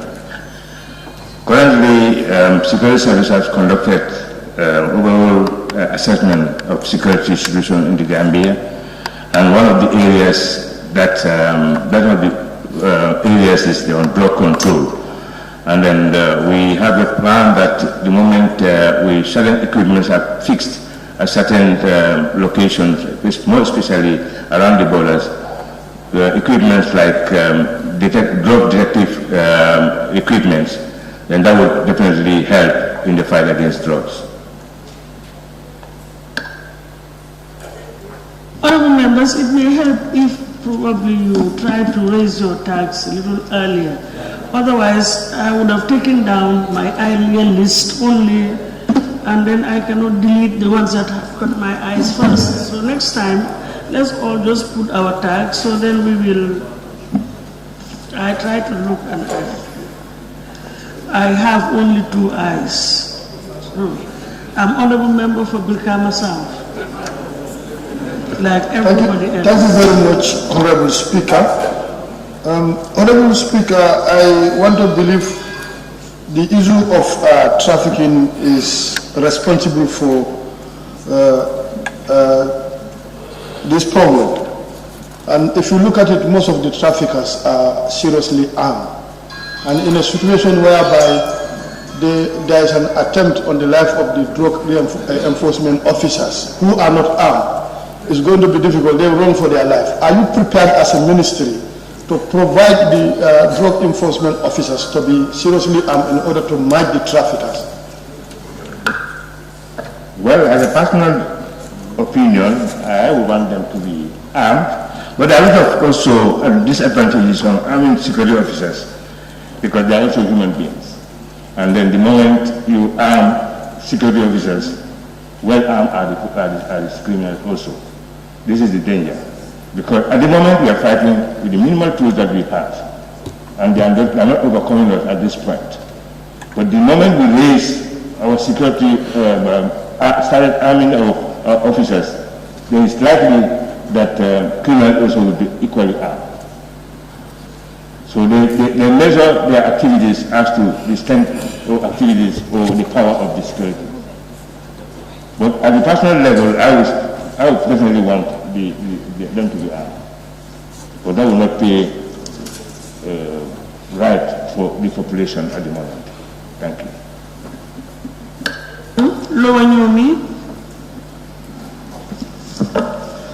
Madam Speaker, thank you very much.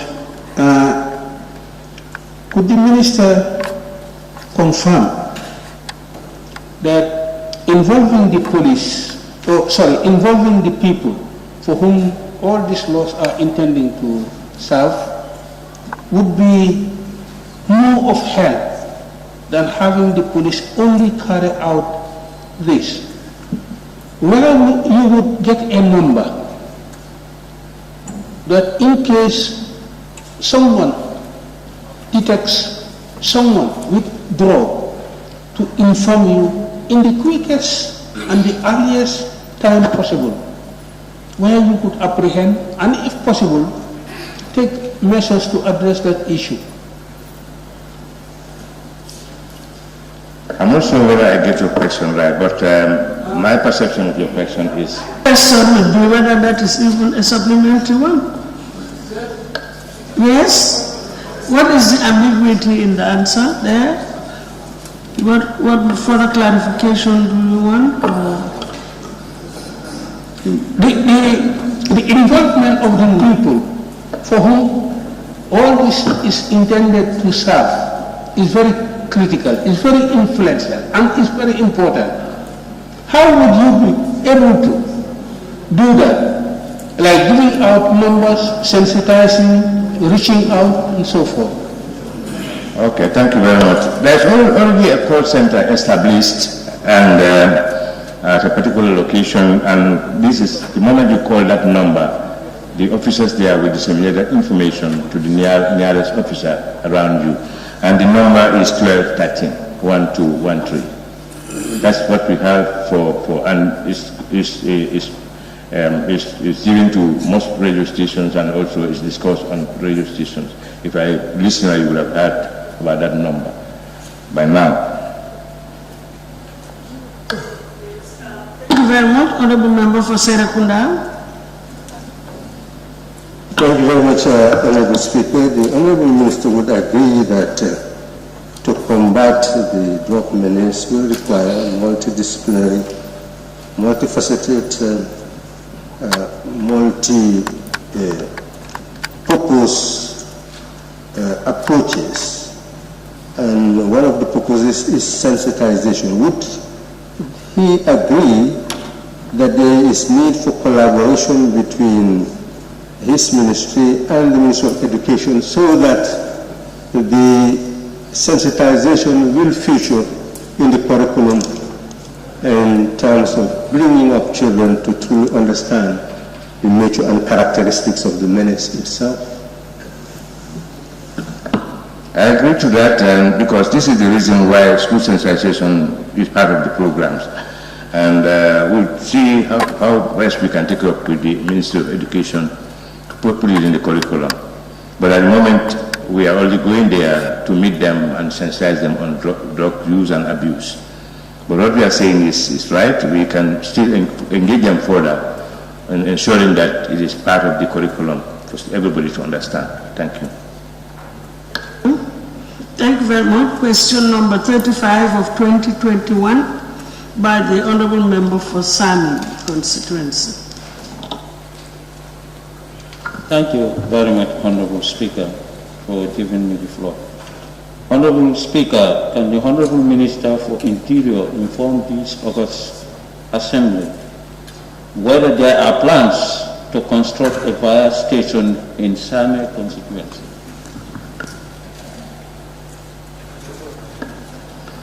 Honorable Speaker, though it's the wish of the residents of Sami in particular, the chief to construct the fire station in the constituency, and are willing to provide suitable land. However, construction of fire station and staff accommodation require adequate resources, which is not readily available at the moment. Do you want to follow up? Thank you very much, Honorable Speaker. The reason why I brought this, Honorable Speaker, for the past years, there used to be a lot of fire incidences. And if you look at the whole CRR North, there is no fire station. So I think the Honorable Minister should justification, not seeking for clarification. That's a justification for the fire station to be constructed. So I would be very much happy. Thank you. Well, I don't know whether I can add something to that. We'll definitely look at it, but as I said, the resources are not available as of now. And building a fire station is one thing, but equipping that fire station is the most expensive thing to do. Each of our fire centers, if you want to fully equip a fire tender, it's about 25 million for fire tender. So that's why I said the resources are not readily available as of now. But we'll look into it. Thank you. Honorable Speaker, can the Honorable Minister for Interior inform the August Assembly why there exists a disparity between different nationals with regards to the payment of residential permits and alien? Example, Bissau Guinean, Conakry Guinean, and the Senegalese. Thank you very much, Honorable Speaker. In response to the above subject matter, the disparity between the different nationals' payment of residence permit is as a result of either bilateral agreement or presidential proclamation. It could be recalled that in March 2005, there was a joint ministerial commission signed between Guinea-Bissau and the Gambia, among which exemption from paying residential permits for the two countries' nationals was part of the agreement. During the last presidential visit of the former president of Senegal, Abdoulaye Wade, to the Gambia in 2011, the former president of the Republic of the Gambia made a presidential proclamation that all Senegalese nationals are exempted from paying residential permits. Similarly, during the former president's visit to Guinea-Conakry, the then head of state, Alpha Condé, made a special appeal to the former president to exempt Conakry Guinean nationals residing in the Gambia from paying residential permit, which was granted and even extended to all other ECOWAS citizens. However, in order to maintain the statistical record of residential permit in the country, and also for the exempted countries to account for their nationals residing in the Gambia, the non-Gambian identity card was introduced as a substitute.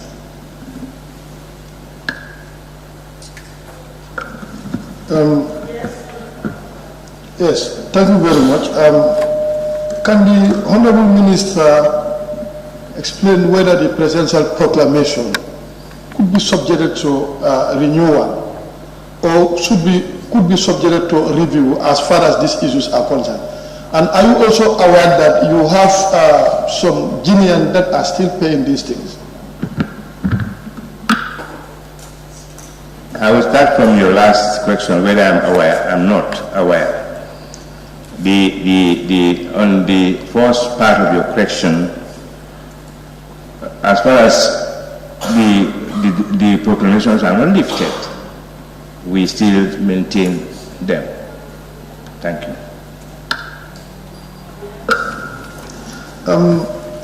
Madam Speaker, this is by way of concern. It's not a question. As he said, he is not aware. I'm a living witness. I'm within my constituency on daily basis. I'm even aware that I was a witness to where some of these people are arrested for failing to pay their residential permit. And I have to go up to the police station to make some engagement with them. And I had a meeting with them where they reported this and they reported to me, this is exactly what was happening. I was a living witness to that.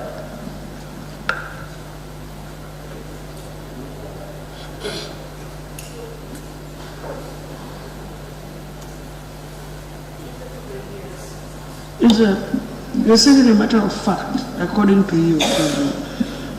Yes, Honorable, yes, Banyu Sahab. And please, any other Honorable member who wishes to ask a question so that I can take down the list. Yes, go ahead, Banyu Sahab. Thank you. Thank you very much, Madam Speaker. Honorable Speaker, the Honorable Minister mentioned the question is regarding the payment of residential permits and aliens. And these countries mentioned are ECOWAS countries. Is the Honorable Minister aware of the ECOWAS protocols and the fact that the ECOWAS is not now an ECOWAS of states, but ECOWAS of people? And ECOWAS citizens are now called community citizens.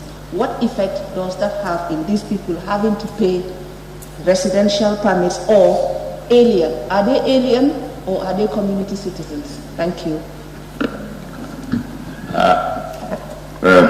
Honorable Speaker, for compliance on international conventions, it has to be locally ratified.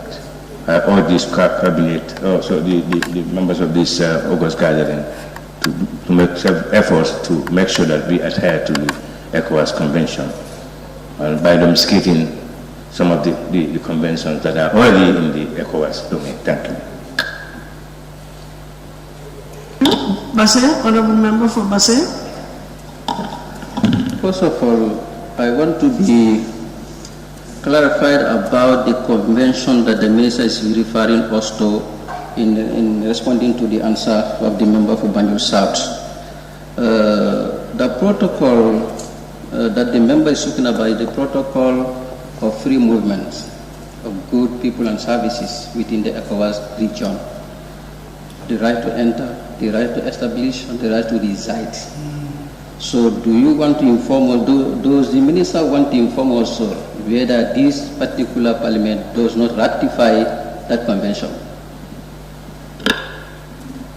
I'm not saying, Honorable Speaker, I'm not saying the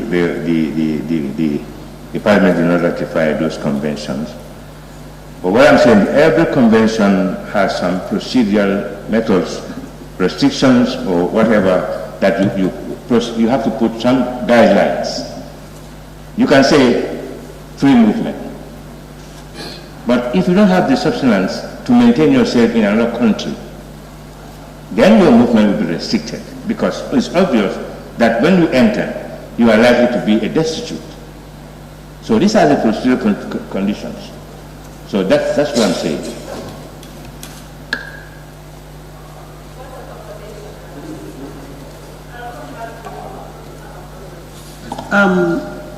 Basse, you've had your chance. Senator Kunda. Honorable Speaker, the member is talking about disparity in implementation. The Honorable Minister is indicating that agreements are signed that is responsible for the different treatment. Is there any indication that sensitization is being done to the maximum so that all those citizens will know the status that should guide their stay in the Gambia? If there's no sufficient sensitization, would the Minister undertake to make such sensitization? Honorable Speaker, I'm not aware of any sensitization being made. I was not in the country at the time, but I will, from this point, will make sure that we sensitize the population more on that, and also the foreign population in this country, so that they will understand the proclamation, the content of the proclamation.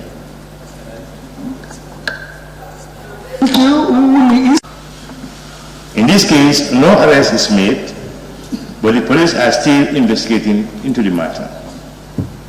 The second suspected murder case involved one Bambo Daro as the victim. Investigation into this case is still ongoing. 4 people were arrested and questioned about the incident on the ground that they were together with the deceased on the night of the incident.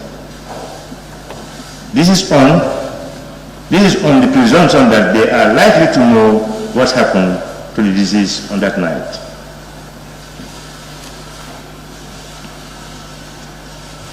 For the information, however, there is no evidence connecting them to the offense. Notwithstanding, all those arrested were tentatively cautioned and detained for 72 hours before being granted bail while the investigation continues. Autopsy, that's the postmortem was conducted on the disease to ascertain the cause of death, and the police are awaiting this report. The suspected assault case, that's the third case. The suspected assault causing actual bodily harm involves one Keba Faye, also a suspected lunatic from Senegal, who was found lying with severe injury sustained on his jaw. There was general assumption that Keba Faye died due to his motionless state. He was then referred to IVGH, Edward Francis Small Teaching Hospital, where he was admitted, treated, and discharged. The police involvement in the process of leaving the jurisdiction. Consequently, there is some typo error here. Consequently, Keba Faye left the jurisdiction. To clarify the issue here is that when he was found, he was motionless. And there was a general belief that he was dead at the time. But when he was moved to the medical facility, he survived. And then was later treated and discharged. But he is nowhere to be traced at the moment. He's left the jurisdiction. Thank you. Any supplementary question? Yes, one. Yes, thank you, Honourable Speaker. Now, Honourable Speaker, would the Honourable Minister confirm if there was any, on the other two murder cases, if there were any evidence that were collected by the police in terms of murder weapon, in terms of blood stains or fingerprints? Was anything collected on those two other murders? I have no information as to that, but what I know is that for standard scene of crime investigation, anything found nearby and is of evidential value to the case is normally lifted. And I'll find out from them, but this is my belief at the moment, that all necessary actions have been taken in just like in any other scene of crime investigation. Thank you. Do you have a second supplementary?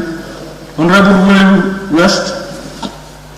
Thank you, Honorable Speaker. Honorable Speaker, the question is not very clear the way it is formulated. First, it gives the impression that all the people were killed almost at the same time.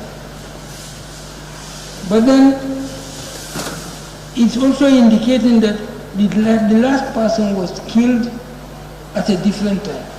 So my question is, were these people killed together? Or what was the reason for their killing?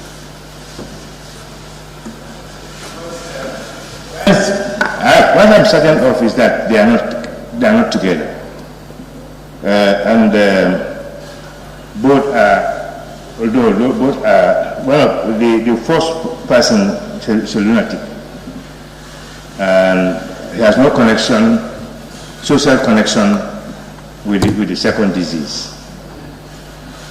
As you said, because what is worrying here is the deliberate killing. That one I find it very difficult to apprehend, because you cannot say deliberate killing when the evidence is yet to be out.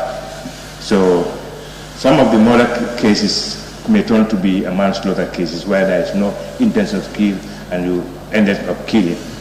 So it's not clear here.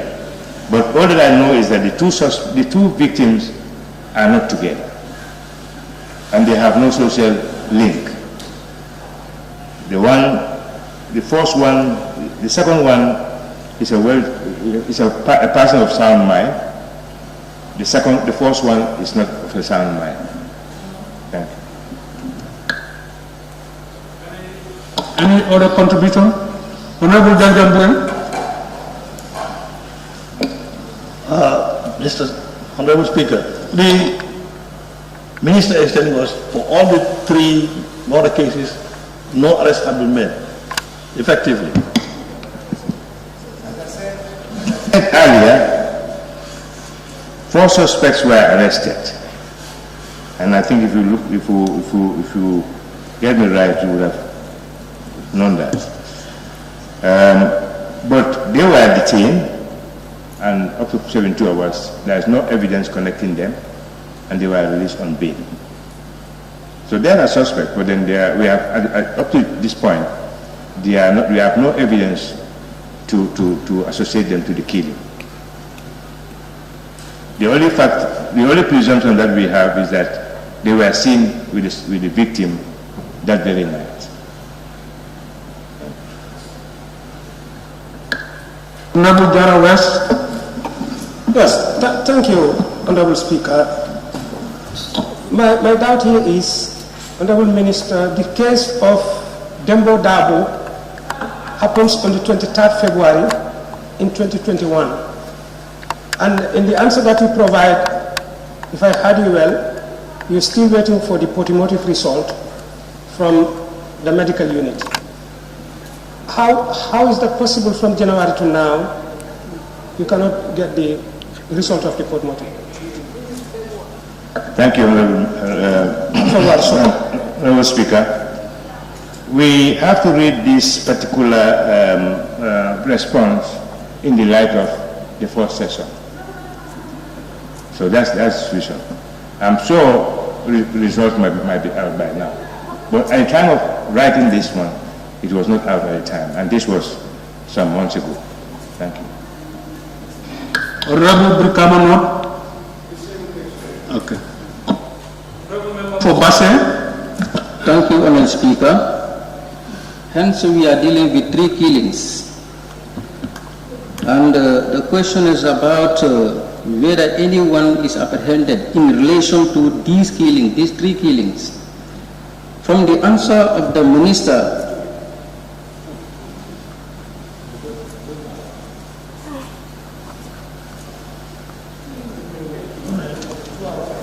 no, from the answer of the Minister, I think we read 1 Nyancho, 1 Bamboo, and 1 Senegalese. There is national. Okay, it's not that. So now we have 2 killings. The Hon.Minister did answer, provide in his answers that 4 suspects were arrested. Those 4 suspects arrested, they were arrested in relation to the killing of who? Thank you very much. If you follow the trend, I raise cases one after the other. So if you look at the ones, the 4 suspects are in connection with one. I'm trying to fish out the one that we are in connection. That is Bambo Dabo. As I said, the second suspected murder case involved 1 Bambo Dabo as a victim. Investigation into this is still ongoing. 4 people were arrested and questioned. So the 4 people arrested were in connection with Bambo's death.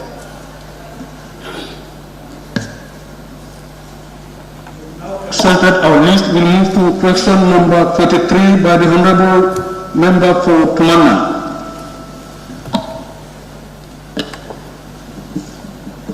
Thank you very much, Honorable Speaker. Honorable Speaker, road accidents is a cause for concern in this country. Can the Honorable Minister for Interior inform this August Assembly the statistical data of road accidents that occurs for the past 4 consecutive years and the reasons for such accidents? Thank you very much, Honorable Speaker.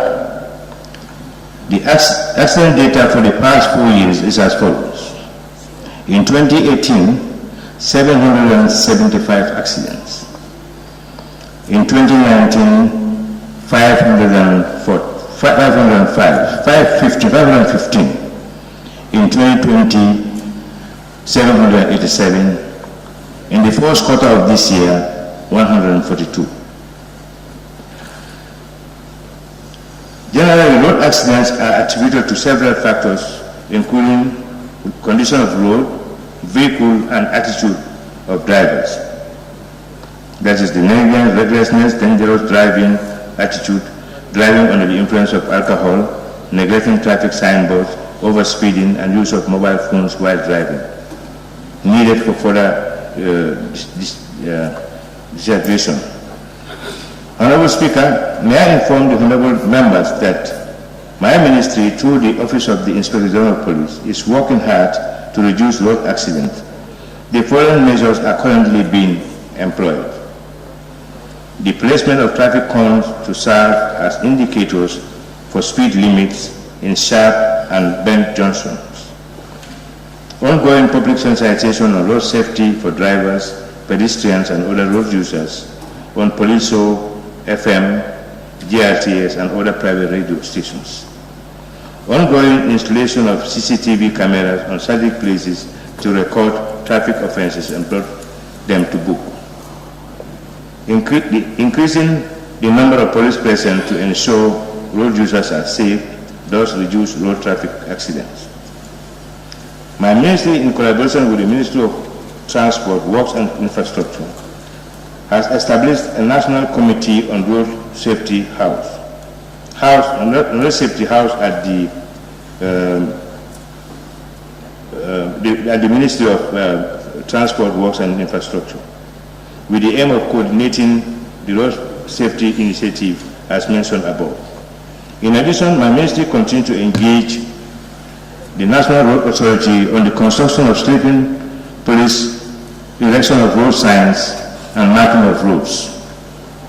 The introduction of vigorous testing regime of vehicles and drivers this year is another example. Thank you. Honorable Member, you have two supplementary questions. Yes, from his answers, he made mention of trying to engage a sister ministry, that's the Minister of Works, to try to put in this sleeping police in some of the routes. I wanted to ask whether Tumana constituency or the new route that is just been constructed from Basse, Tumana to Kantora, whether that will also be factored in, looking at the number of road accidents happening around that end. Thank you. Honorable Speaker, I'm not sure whether that particular area is captured, but there was an assessment conducted in 2020 where about almost more than 100 areas are identified that requires humps to reduce the speed of vehicles. So probably, I'm not sure, because if that road was constructed before or after their assessment, most likely it's not going to be captured. But if the Honorable Minister is very much Honorable Member is very much concerned, we will remind also to take it up with the committee to see, to conduct a tour there and see where it is feasible. Thank you. Do you have any further questions? Honorable Member for Janjanburan. Honorable Minister, you mentioned some ways of trying to reduce accident. Are you considering also the issuance of license to minors? Because nowadays you can see a lot of minors are now driving. As far as I know, our system is such that unless if you put somebody who is a minor for driver's license or ID card, the system would automatically stop it. But I don't know, because people can inflate or tamper with their national documents or make false declaration to increase their numbers. But as far as I know, if we acquire an ID card or a license and a date lower than the required age, definitely will be rejected. So I want to believe that quite a number of people, if there is any, probably might have at least increased their age and then acquire documents in that respect, birth certificate more especially. But for the ID card and other documents that you are using as of now, the moment you put a date that is lower than the required age for that purpose, then it will be rejected. For ID card, 18, less than 18, you'll be rejected. For driver's license, for commercial purpose, 21 years, you'll be rejected. Less than that, you will be rejected. So it's a possibility, but we'll also look at it and see to at least tighten our belt, secure our belt more, so that at least those things will not happen. Thank you. Honorable Member for Salmon. Thank you very much, Honorable Speaker. Honorable Speaker, this question for me. Is your ministry in touch with the Ministry of Works in order to look at certain areas where these speed bumps are necessary to be constructed?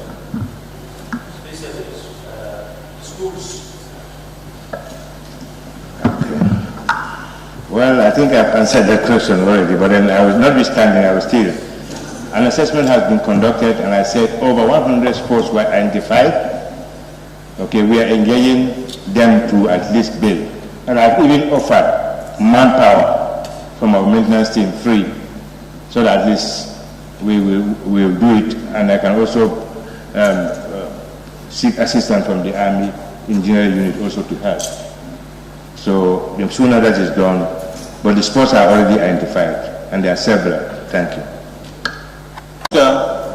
Can the Honorable Minister for Interior inform this August Assembly the number of fire stations all over the country and the number of fire tenders in each of the fire stations and their conditions?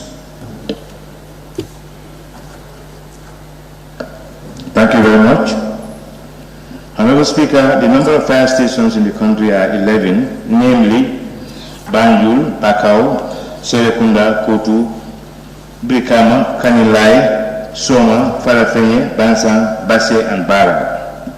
However, fire rescue service could not respond from two of the stations, that is Bakau and Kotu. And just 2 days ago also, we had a problem with Brikama due to mechanical problems. While the 9 fire tenders that are operational are below the required standard of a fully equipped fire tender for the fire station. Thank you. Honorable Member Supplementary. Yeah.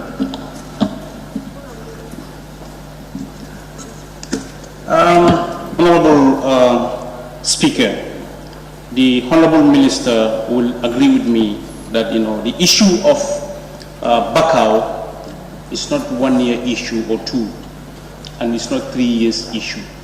The issue of Kotu as well. The recent one is just of Brikama, and looking at the population in the Kanifi Municipal Council is densely populated. So if 2 of these stations in KMC have a problem, what will be the other alternative?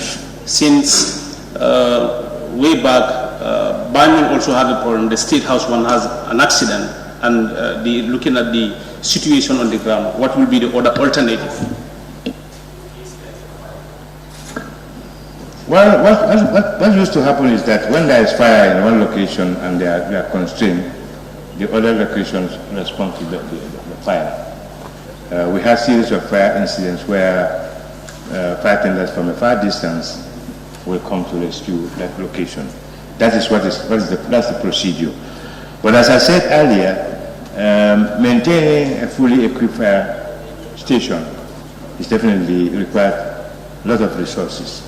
I made mention of it earlier this afternoon.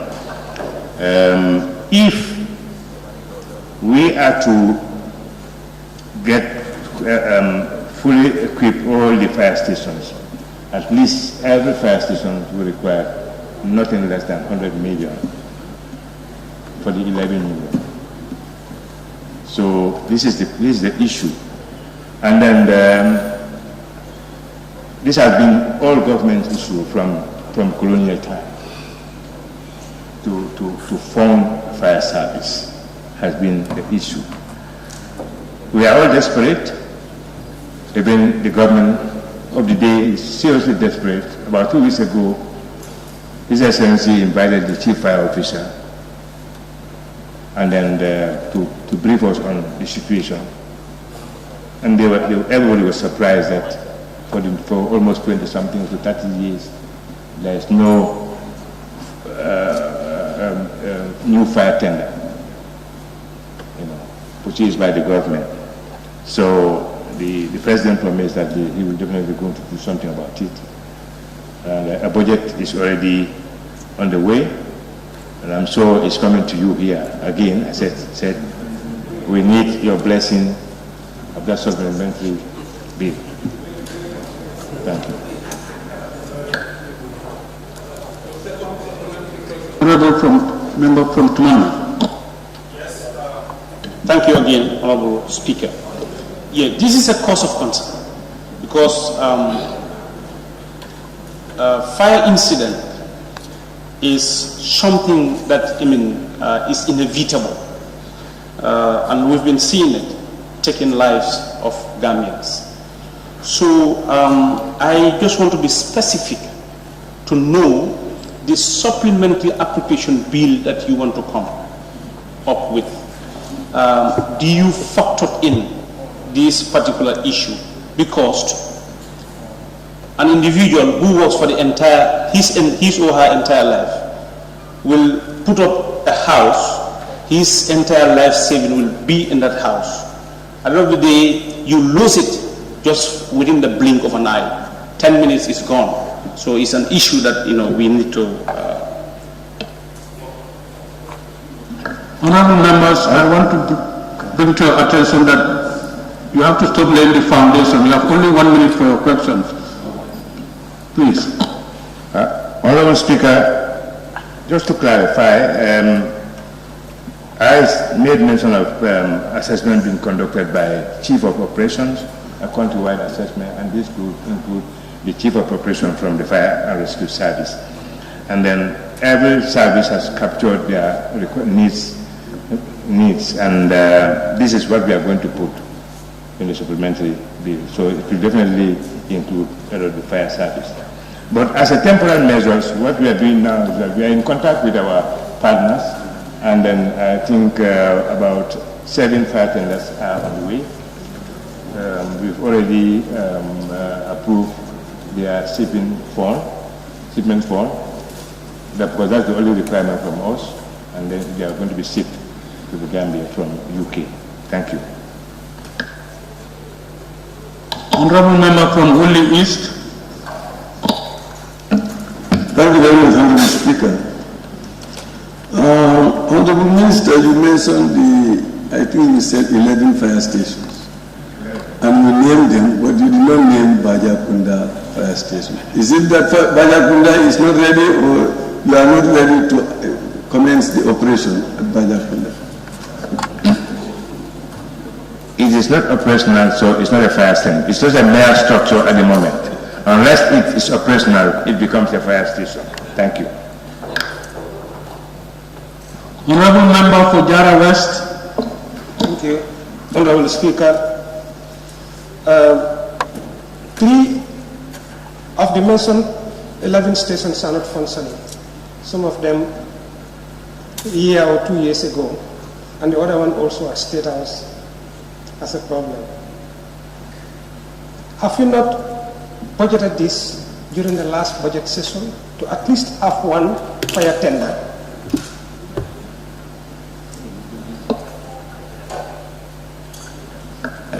This budget issue, Honorable Speaker, was, we were called here a day to discuss on the budget, and we clearly, categorically made it very clear that all the government departments have a ceiling, and that ceiling, unless that ceiling is veil is moved, we cannot intrude.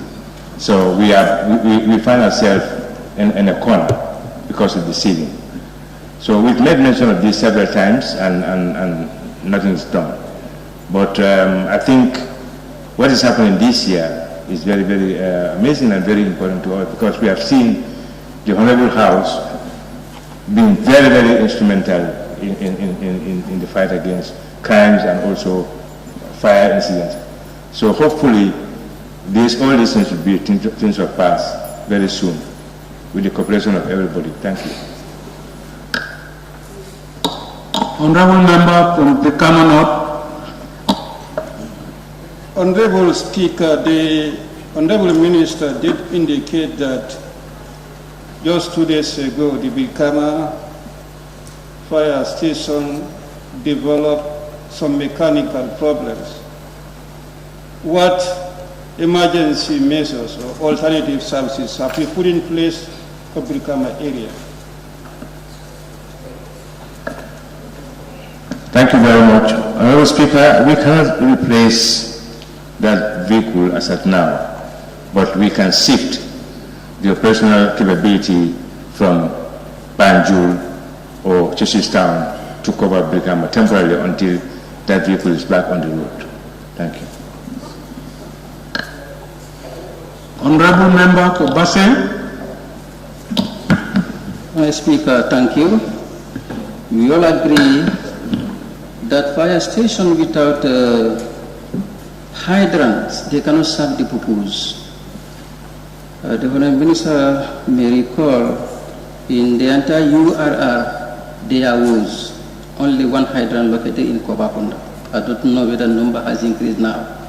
If the number didn't increase in other districts, whether the Honorable Minister can give us any assurance that the number of hydrants are going to be increased.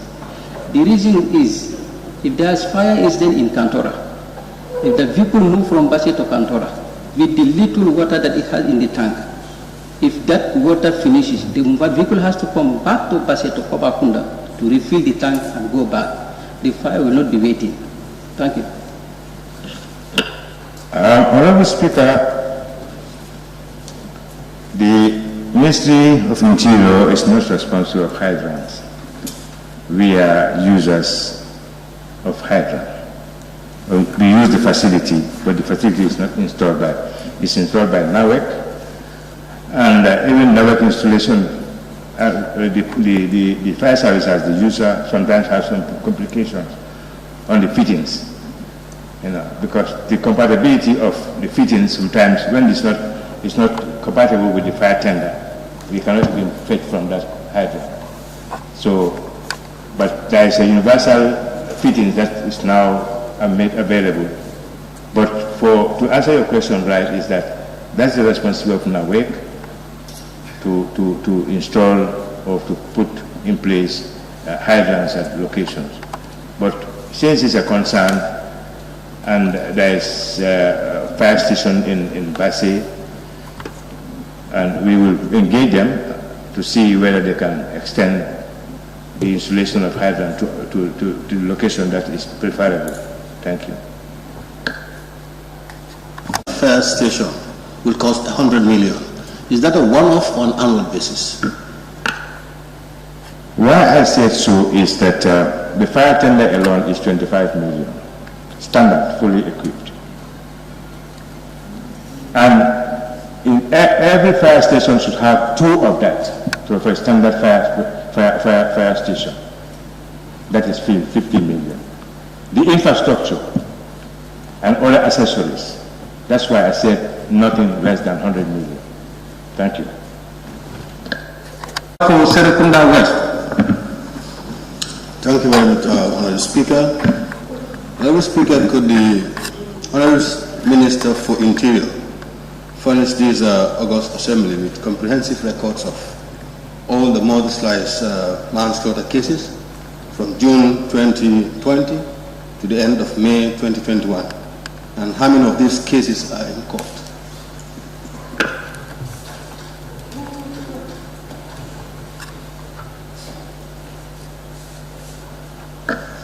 Thank you very much, Honorable Speaker. 23 armed robbery cases were reported from June 2020 to May 2021. 31st May 2021. With regards to the recovery made during the period, the following items were recovered. That's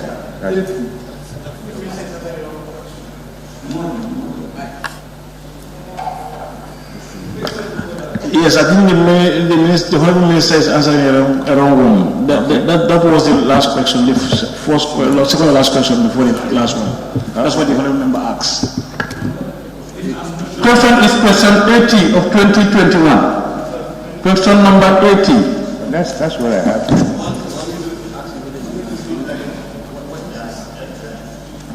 The answer you are reading, is it for manslaughter or murder? This is for, the answer that I have is armed robbery. And that's question number 81. Okay, yes, you are quite right. Thank you. Thank you.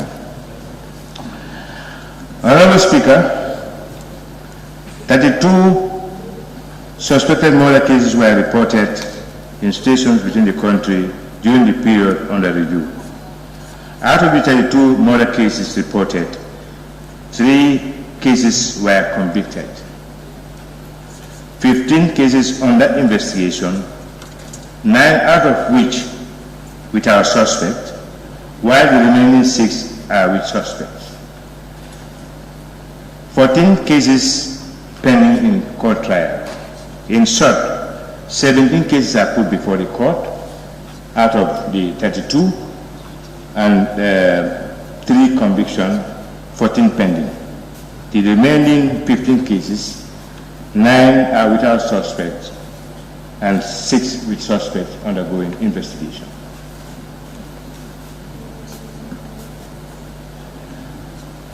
Member, any supplementary question? Any other supplementary ruling is? Thank you, Honorable Speaker. Honorable Minister, I'm just wondering whether your ministry has any contingency in terms of training police officers to investigate murder cases. Do they have any specialized training on investigating this type of suspects in the country?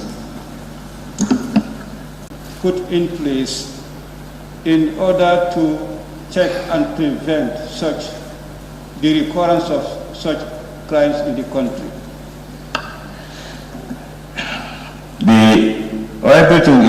Everything possible is being made to make sure that there is high reduction of crimes in this country. But if you look at the statistics also, you will discover that the location where these crimes are committed are domestic, quite a number of them. And some of them are committed by people that we consider as unsound in mind, and they are living with us. So this is the responsibility of everybody here. Because if the crimes, most of the crimes all these crimes are committed in the street, then we can understand. But some of them are honor killings between people in the same household, people in the same setting, people between mother and father, or father and mother, or son and father. So these are within our society, and it's going to be difficult for police to police inside our compound. But for the one that occurs outside, that is totally the responsibility of the security to make sure that crimes are not committed outside. But every one of us also have a responsibility, if your relative is unsound in mind, to make every effort. Just last week, somebody attempted to kill the mother. We sent officers to go there. Finally, the mother herself insists that boy is not going out. They have to come, and I insist that he has to be taken. So these are the problems that we are facing. So it is the responsibility of everybody. On the part of the security, we will do everything possible to make sure that the crime reduces drastically. But community also have a responsibility here.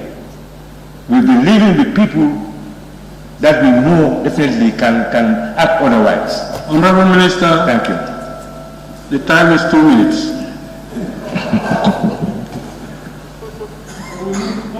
Please. Yes, thank you very much, Honorable Speaker.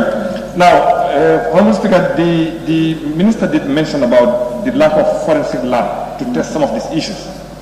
But then I remember in 2017, the former Minister of Interior mentioned about a forensic lab being built in this country for about 48 million. So if the current minister is saying that there is no forensic lab, what actually happened to the former minister who said that a forensic lab costing 48 million will be built in this country? That deal did not materialize. That's the bottom line.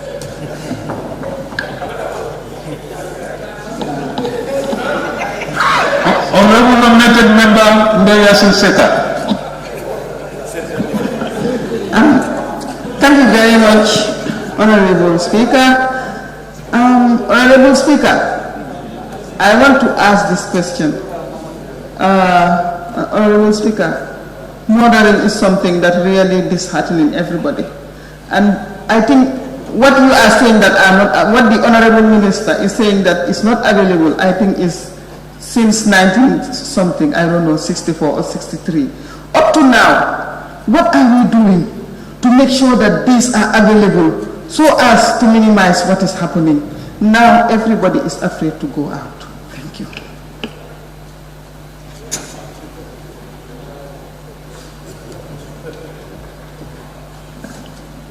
Honorable Speaker, I don't know whether it's a question, but if it's a question, let me just answer. But I'm considering it as a statement. Sorry. You are saying that this lab that you are talking about, you say it's not available. And then you say maybe handwritten something is not available. You name all those things that are not available. So since time immemorial, these are not available. Now what are we doing? What are the mechanisms put in place for government to prioritize that these are available? Thank you. Thank you very much.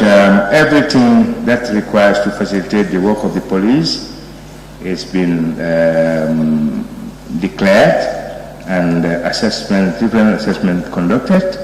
We have some of our officers who had the initial training on those things, but for the fact that we do not have the infrastructure in place yet, they could not proceed with their course. Because I personally, when I was the Inspector General of Police, I employed quite a number of about almost 6 medical doctors. The purpose of that is to at least, because they are in the medical field, they will be able to, it's easier to incline to the forensic field. So that was the purpose, but unfortunately up till now it's not materialized, and they are currently with the RBTH on secondment. But we will see what we can do, because we already submitted our need assessment, and all these things will come up very soon. But there is a need for us to have all this scientific support unit intact to support the operation. To gather, to arrest people is very easy, but to connect them to the crime is the most difficult thing. And unless you have equipment to connect them to the crime, taking them to court will also render your effort useless. Thank you. Honorable member for Opanyoni, that's the last one on my list. Thank you very much, Honorable Speaker, for giving me the opportunity. Honorable Speaker, I just want to ask the Minister, like some of these murder cases that occur in the country, it's better like when he's, giving his answer to the Assembly, he segregate them, whether they are domestic violence or maybe it happened outside, so that people have clear perception how this crime occurred. Thank you. It's just a statement.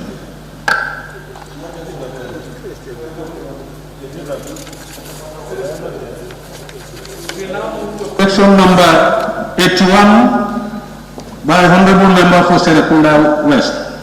Thank you, Honorable Speaker. Honorable Speaker, can the Honorable Minister for Interior inform this August Assembly of the number of armed robbery cases reported to his ministry? And if any, how much recovery is made in terms of cash and material?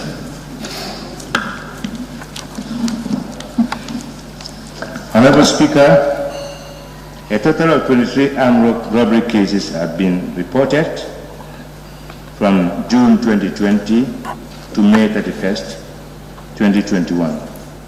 With regard to the recoveries made during the period, the following items were recovered. A Mercedes-Benz, $258,000, 300,000 CFA, 70 British pounds, 440 Canadian dollars, 250 euros, 500 US dollars, and mobile phones, several. Honorable Member, any supplementary question? Ruling East.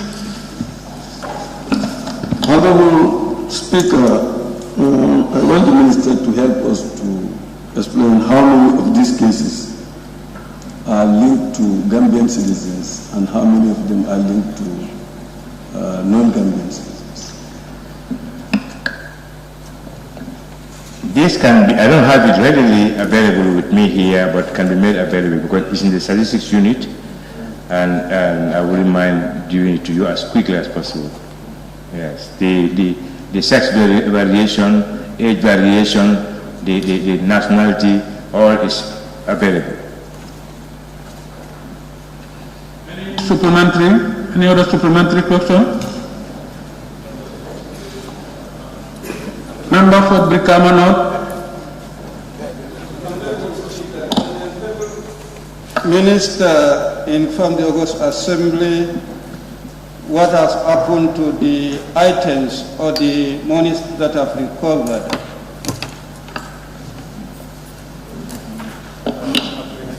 The items, Honorable Speaker, when they are recovered, the procedure is that every station has an exhibit keeper, a person who keeps exhibit until they are put before the court. And the person is responsible of those items until submitting them to the court. That register is maintained at every police station, and there is also a register called the movement of exhibit maintained at every police station. So if we are moving exhibit from police station A to B for a burglary for prosecution office in that other station, it is weighed in that book. So the exhibits are at the respective stations of origin. Thank you. Member for Jara West. Thank you very much, Honorable Speaker. Honorable Minister. Yes, thank you very much, Honorable Speaker. Honorable Minister, robbery cases in our country today is on an increase, and as a result of so many factors, including drugs, rural urban migrations, unemployment, rise of cost of living in our country, deportation, you name them. So I wanted to ask you, would your ministry initiate a multi-stakeholder dialogue through the cabinet so that we sit down and discuss on this so that we can have a reform as a country? We are ready to involve anybody in the fight against crime. But I'm not sure what sort of engagement that you are talking about. Because crime is committed. What are we meeting here for? That's what I don't understand. But anybody who wants to come on board in the fight against crime, we are willing to accommodate and to partner with you. So if that's a suggestion, it's a very good suggestion on the side, but I don't know the purpose. Because you said if you want us to join us in what form? Can I? Yes. We still have two more people. Yes, I am asking, what I'm saying is, would his ministry initiate a multi-stakeholder dialogue? That's what I mean, to avoid the occurrence of some of these robberies. Because people, it has to do with young people which also has a connection to do with unemployment rate and stuff like that. So if we have a multi-stakeholder dialogue, whereby all the stakeholders are going to be invited to discuss on this to avoid the occurrence.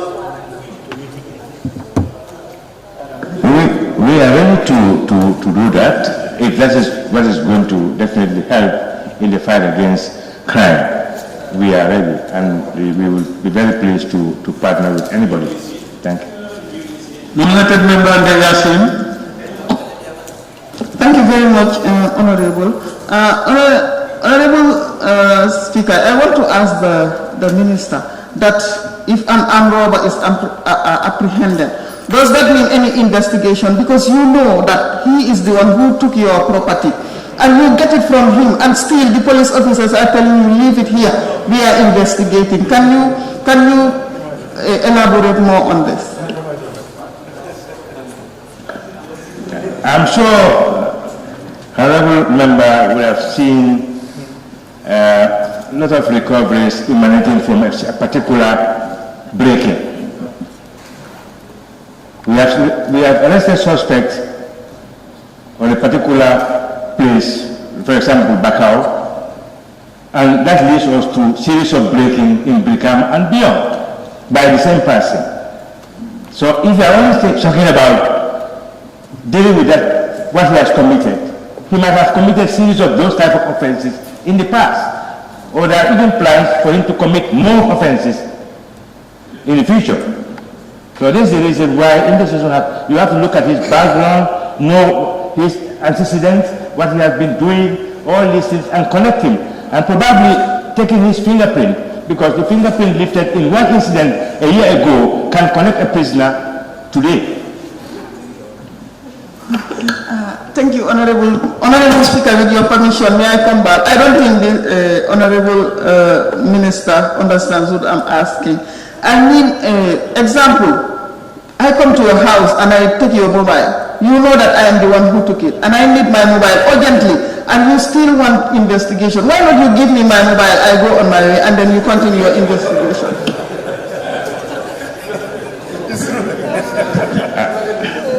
Honorable member, if your mobile is given to you, that's the end of the investigation, but that's the end of that part, police dealing with that person also, because they are going to release him. He's not going to be taken to court because there is no evidence. The article in question has already been handed over to you. So that is the reason why we have to proceed to the court. But if you only record, it's happening in many areas, and that's why people still continue doing the same act. Police will arrest, they will come and say, small mobile, then handle, take it. And for them to come back even to the police station, you cannot make them available again. So this has been going on. I think we should sacrifice a little time to proceed in matters to court. Thank you. Honorable member for Samen, the question for the last question on our list. You are now released. Thank you for your response. Honorable members, I now put the question. Be it resolved that this August Assembly do stand adjourned until Monday, 28 June 2021 at 10 a.m. Those in favor, please say aye. Those not in favor, please say no. The Assembly now stand adjourned until Monday, 28 June 2021 at 10 a.m. prompt. It says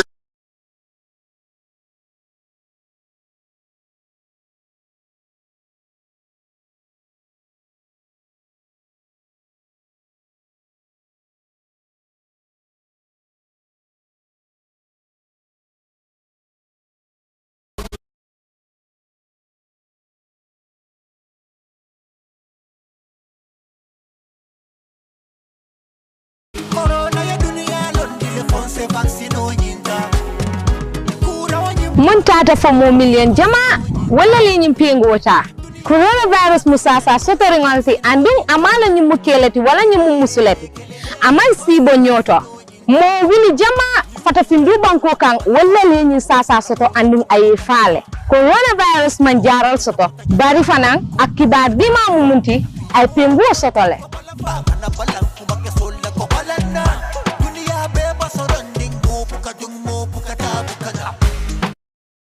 African Oriental Store Africa America kono mole season tongol sotalie anin tongo mume be alie mume ya Gambia banko kan tuluse da sama jorangol kan beef African Oriental Store nyilla le fengol natalie falla bunda ko ngoto mole nete tuwo sotalie tiamun ko sefo subo African Oriental Store nyinom bitikoti mi yale sulata fengo fenna isa soto no jele na mano sotalie le mirango tame nyintingo andi churayo anin fana manyina ke wala mun yalon ko wala buka bambang ila futu bungo kono ta borol sotale boro mi yalon ko asema ko ino ila futu larango kan wala abayel sotale samato anin abaye façon jamal mon manyina ke wala mun yalon ko wala kala fi haftano la na tobano sotale anin churayo ibada won daranding ni US anin Canada banko kan isom ordering kalele website o mu www.orientalafricanminimart.com ka sipin fanan kalele African Oriental Store Africa America kono bata banta fereng